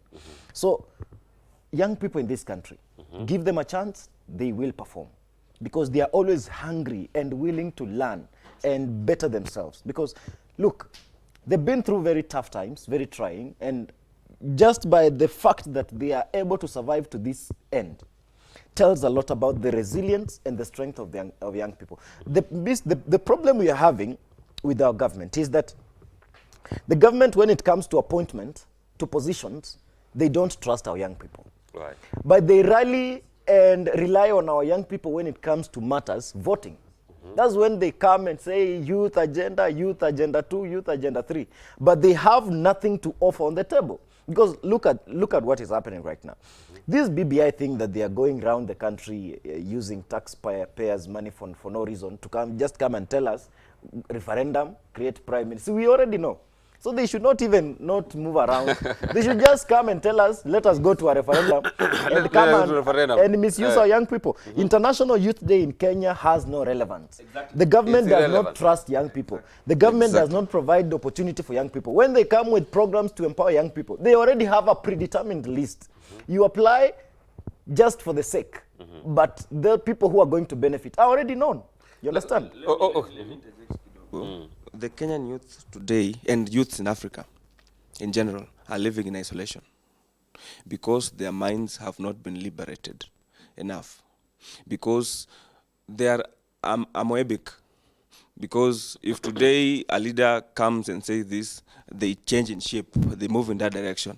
If another leader tomorrow says we are moving this direction, that's why now in this kind of dispensation, yes, we are having a punguza, we are having kieleweke, we are having tapatapa. Is it tapatapa or tangatanga? Yes, we are having. So youth are seeing this as opportunities to get cash. So they see tapatapa people wanaingia huku, kieleweke. Yeah, so the youth are living in isolation. They are not liberated yet in their minds that they are indeed the shapers of agendas in their countries. Mohammed, allow me to say this. Okay. You know, when you see a youths being sort of quote unquote used in in political spaces, you know, it's out of desperation, because if I don't follow this politician so that he gives me something, I won't have something to go down my throat. So and you have no option but to? You don't have any option, and we have to say this. I want to appeal not only to the government, but to our seniors as youths in general. Please, our elders, believe in us. If a youth comes to you with an idea, please believe in that idea and work with that person. Because if you don't believe in a youth, then it means you don't believe in future. And in 2018, I was very disappointed when one of the current cabinet secretaries wrote on Facebook that youths should go and create work for themselves. And I was wondering, this cabinet secretary, himself or herself, for I don't want to disclose much, did not create a job for herself or himself and went there and was employed by the government. So if you yourself as a cabinet secretary did not manage to create a work for you, why do you want youths to create work for themselves? And I want to say this, for the youths, let us not lose hope. Let us continue chanting away, and let the bravado fire up in us, because there are youths who are doing fantastic things, and we have to celebrate them today, being the International Youth Day. We really need to celebrate them, and let us strive strong. And the youth, let us support each other. Let's not be enemies of each other in the first place. I just have a question to post on you guys. We need to transform the education system in this country. And ukienda katika vyuo vyetu vikuu pata kwamba kuna uwizi wa mitihani, people do still exam so that they can be able to proceed maybe to the next level or to graduate. So how will this transformation be made or be met if tunaendelea kuiba mitihani katika vyuo vyetu vikuu, vyuo vya upili? Let me go first. When I joined campus, that is in 2014, prior to 2017 elections, that's in between, there's a famous Nairobi leader who joined in 2015 for a bachelor's degree. He joined after I joined, finished a degree while I was still in campus, graduated, and vied for a seat. A degree that's supposed to go for 4 years, he did a degree for 2 years. Another leader did a master's for 2 years and graduated. I've not yet graduated still. So these are two leaders who have done a degree for 2 years and a master's for another 2 years. In between, you see. So whatever people are whatever students are doing or youths are doing, it's a reflection of what the leaders are doing. So if students can see that a leader they can learn from them. Yeah, if students can see that a leader can buy exams, can buy a degree, can buy a who am I certificate, not to buy? Who am I not to buy? And it has gone to a point whereby degrees and certificates have become even sexualized. So students will even go to an extent of having a fling with lecturers, having a fling with whichever, so long as you get a certificate. So it has not become about degree. You just have to have a certificate, because the system has put it like, if you don't have a certificate, you cannot apply for a certain job.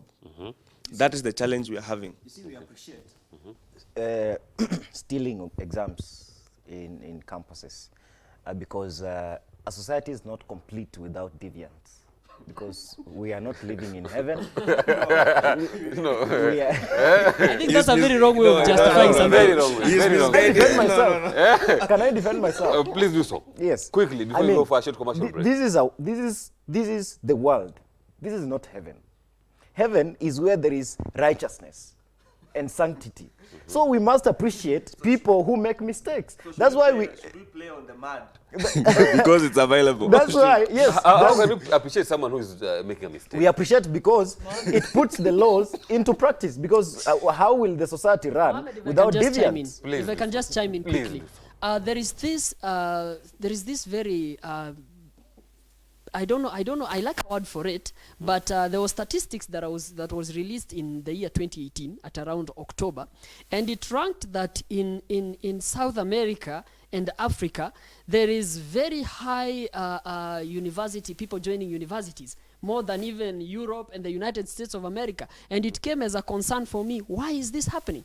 And I want to tell youths, I have just said how diverse education is. It's not just limited to going universities. And I want to say this and reiterate it with very strongly, that it's not a must for you to go to university.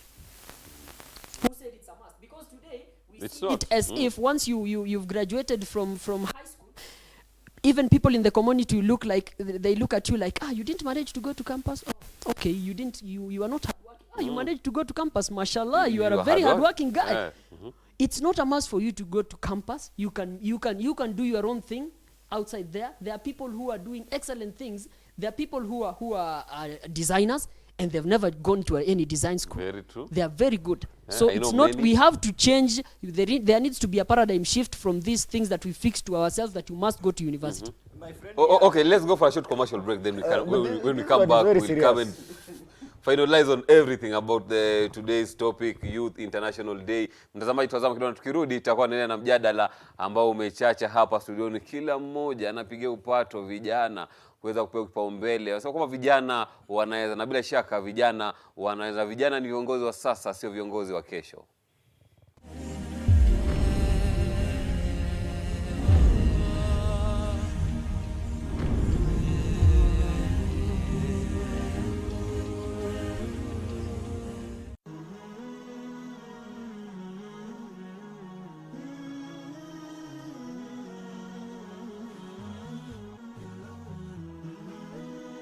Horizon TV, the beacon for the nation.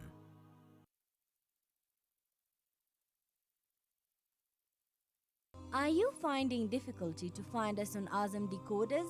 Rescan your Azam decoders and find us on channel 008. Horizon TV, the beacon for the nation.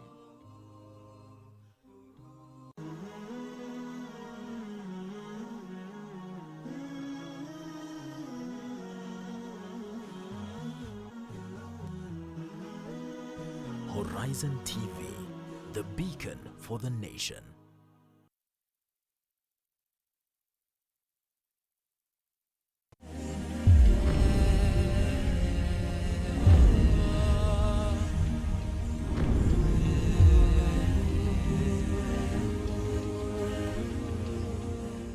Na bila shaka ni awamu ya tatu ya kipindi hichi cha Active Jumatatu ndani ya Sabah Show, na leo ikiwa ni siku ya vijana dunia nzima. Tunazungumzia masala ya vijana, mambo yepi yanafaa kufanywa kwa kwamba vijana wanakuwa na nafasi katika jamii yetu. Na Edu, before we went for a short commercial break, ulikuwa unamchallenge Kigen kuhusiana na kauli yake.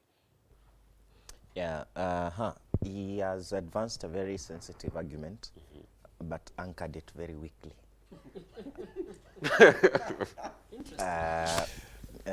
First of all, are you ready for him, Kigen? Let me listen to what my great brother has to say. Okay, listen. I mean, let me go back, kidogo. You see, young people in this country, it is not, as he said, we should be given. The way forward is we should take. Yes. Because we have the numbers, how will you take? We have the energy. In fact, let me use his word, we have the bravado. So, then why are we not taking? Because young people are running an endless race. The politicians have taken away the baton. So I can't pass it to him, he can't pass it to him. So we are just going round, yet this is a relay. You are youth leaders in this You country. win with a baton. What are you doing on that? Can I interject? Okay. The problem you're having as youths and youth leaders is because most of our fellow youths have clung on the notion that you must have a political godfather. You must have, not necessarily a political godfather, you must have someone somewhere for you to find yourself empowered, for you to feel that you can do something for yourself and for your fellow youth. And as he said earlier, the problem of youths again is themselves. they are the ones who are fighting each other for the same opportunities instead of working together for the same goal. And I insist my point, unless we liberate our minds as youths, that this is our fight, literally, that we are the ones who are going to liberate ourselves, then we are in for a long, long, long fight. I think it will be fully of me not to agree with the sentiments of my brother, because if you look at the politicians and the political class in Kenya, their will to empower the youths is not different from that of a millipede or a centipede.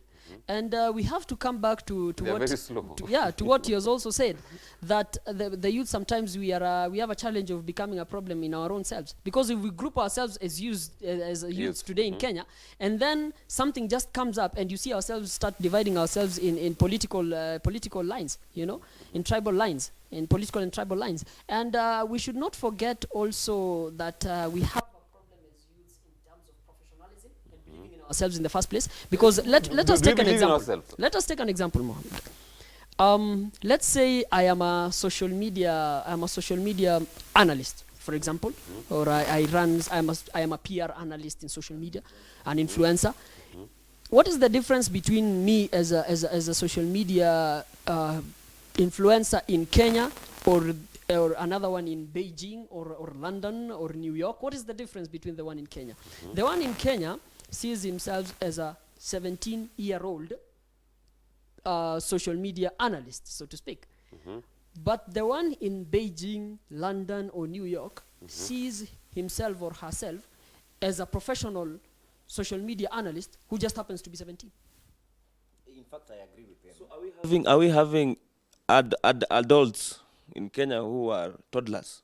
And toddlers in Europe who are adults? No, we don't.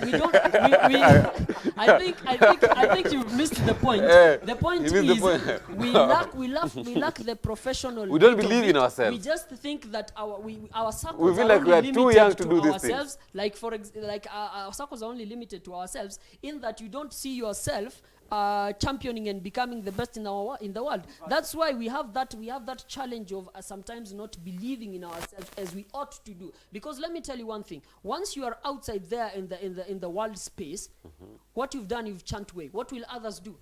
Well, the best the others can do is just to follow you. His point is clearly made, and what my brother did was to characterize. You understand? But his point is well taken, and I wouldn't even agree with him more, because look. The Ministry of Youth in this country is run by very elderly people, senior citizens, who even do not appreciate the changing times and the changing demands of our young people. You know, times are really changing so fast, and young people are becoming more dynamic. So we need a government led by the innovation and the creativity of young people. Because this Big Four agenda that the president is talking about, its life length is vested in the hands of young people. And if you walk around, young people even don't know what the Big Four agenda is. They even don't appreciate it, because it makes no sense to them. No sensitization. Leave alone the issue of sensitization. It is about how sensitization is connected to young people. And when President Kenyatta vacates office, he will vacate with this Big Four agenda. Young people will forget about it because they have not been involved in it. And I'll tell you why. I'll tell you why. Why the Kenyan youth is confused at this moment. We are talking we were talking about the Big Four initially, post 2017. Yes. Immediately we are talking about the referendum. Yes. Immediately we forgot about the Big Four. Immediately we are talking about Tanga kieleweke. Then kidogo tuko kwa punguza. So where the Kenyan youth's mind is not in one place, we are all over doing nothing.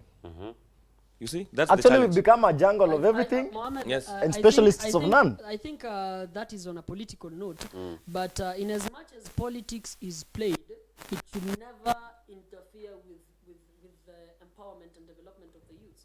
And I want to employ us in the words. Can you just borrow that mic? Just borrow the mic. Okay, thank you. Okay. I want to employ us in the words of the Nairobi Senator, Johnston Sakaja, that a country that is at war with its youth is a country that is at war with its future. So we should really focus on the youths. The youths should be at the forefront of development, because we constitute the highest of the population in Kenya. and we should be at the forefront, and we should no longer just wait and be given, as our brothers have said. We should take it. So what is the role of the government in empowering the youths in this country? You see, the government has resources. The government has the means. Young people have the brains. They have the energy. So they need to work together. We need to work together because it is the vote of the young people that put the government in place. And young people can decide. And they are the majority in the country. Yes. Just that the politicians have made it in such a way that young people do not realize how strong they are. We have not realized our numerical strength. And the day when young people will understand that we can elect our own president, that's the day we'll get it right. And as my colleague said, it could be you are the greatest enemy of yourself.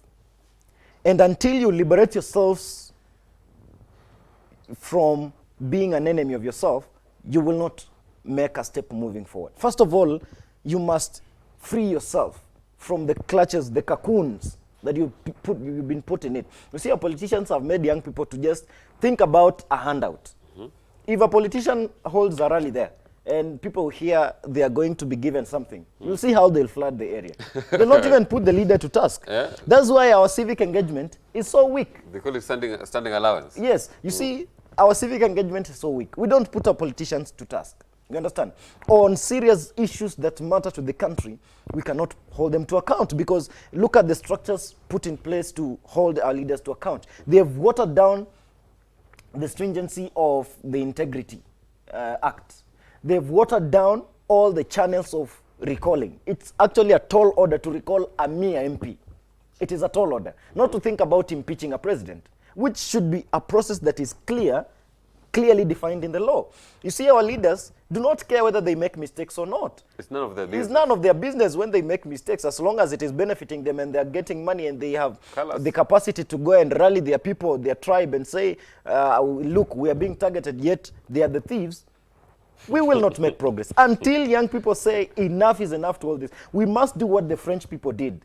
We must stand up in 2022 and say no to voting in leaders with questionable integrity. So do you need a revolution in this country? We need our revolution of the mind first. Okay. When our mind is, because there is a fair chance to choose leaders in this country. We don't get imposed leaders. Because in 2022 when we say, if you've been mentioned in any scam, don't even go to the ballot. Just sit aside. Just don't even go there. Because we will eat your money and we'll vote you out. Because young people can decide the future of this country. Just that we've been denied an opportunity to. But we can take that opportunity if we resolve. Just quickly, let me just because I have less interject. than 2 minutes. Let me to just be interject. the- Let me pose the this program. question. Why are the challenges of an African youth still the same as to when we were independent? Yeah. Why? Why? And why are challenges of the youth in Europe or any other continent progressively changing for the better, but for us it's still the same? One is because we have had the same cycle of leaders since independence. If not the same, from the same families, if not the same, it's a cycle. It's a dynasty. So the ideas of the old are just the same. They are just being recycled. There is no injection of new ideas into the system. There is no goodwill to inject new ideas. So the African youth will continue to suffer, not because he has no capacity or will to change, but because they have leaders who are deliberately stopping any sign or any chance of that youth progressing in any sector. That is the challenge we're having. Just to wrap up, sometimes the Kenyan youth, we may not really understand that our lives is at stake and our future for that matter. Because all the loans you see being borrowed in Kenya this time, it is not the elderly who will pay. It will be us who will pay. And I want to appeal to the Kenyan youths and the African youths in general that economic power is often political power. And in that matter, what we should do, we should really go into businesses. We should go into entrepreneurship. That will also help in reduction of unemployment. And because entrepreneurship is tough, it's not easy. But that is the way that we should go. Your advice to the Muslim youth community and the youth at large at this International Youth Day? My advice is that we should celebrate the youths that are really doing that trailblazing the future. We should celebrate them and hold them in high esteem because they are the heroes of the youth. And aside from that, times may be tough, but the youth is the future of tomorrow. We should stand up high. We should demand our rights, and we should step up. Okay. Haya, Perez, your parting shot as we finalize, and maybe 2 roles of the youth during this International Youth Day. As I initially stated that International Youth Day to the common youth is just a day. But as much as we've been a bit negative on it, there's still hope. There's still hope. Okay. And my word of hope will be this to the youth, that there can never be political power without economic power. And because we've been denied economic power by the system, we must take political power for us to be economically empowered. Okay. That will be my parting shot. Thank you. Edu, your parting shot as we finish, 30 seconds. After all is said and done, I agree with my colleague and my brother about the aspect of hope. There is hope because the Kenyan youth never give up. They work so hard. And I want to tell them today on this Youth International Day that their future still burns as bright. And for those, the naysayers who tell us we can't, we tell them today that our spirit is stronger.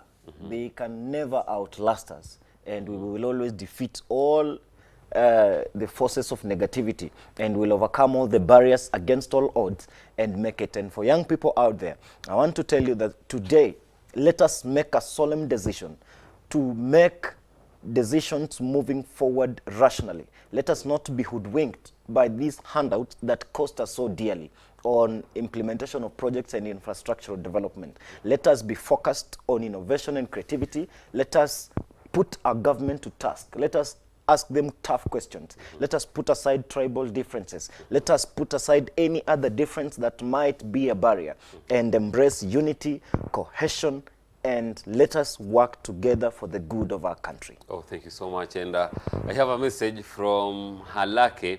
He says, Assalamu alaikum, we are the leaders of today, not tomorrow. This is our fight, youths. Kigen, there's no way our politician can empower the youths.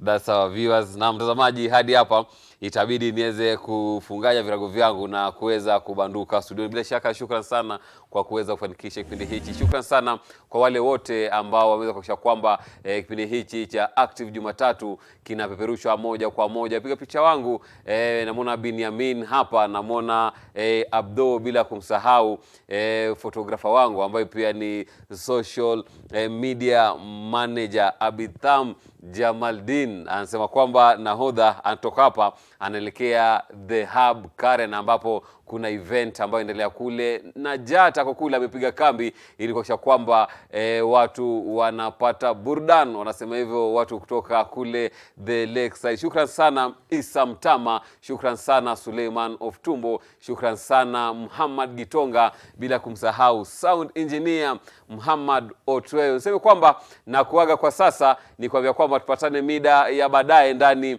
ya kipindi cha Sanchari ya Michezo. Isa Mtama, asante sana.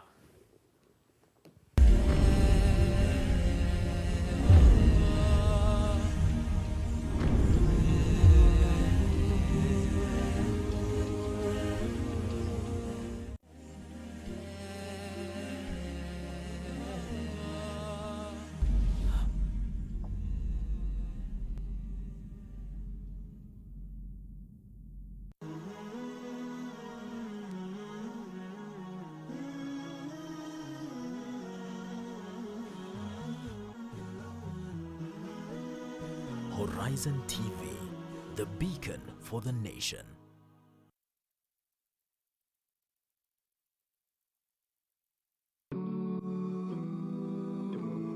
Imagine you are walking in the street. You see a homeless man curled up on the floor. It seems like he really needs money, so you want to help him. You pull out a £10 note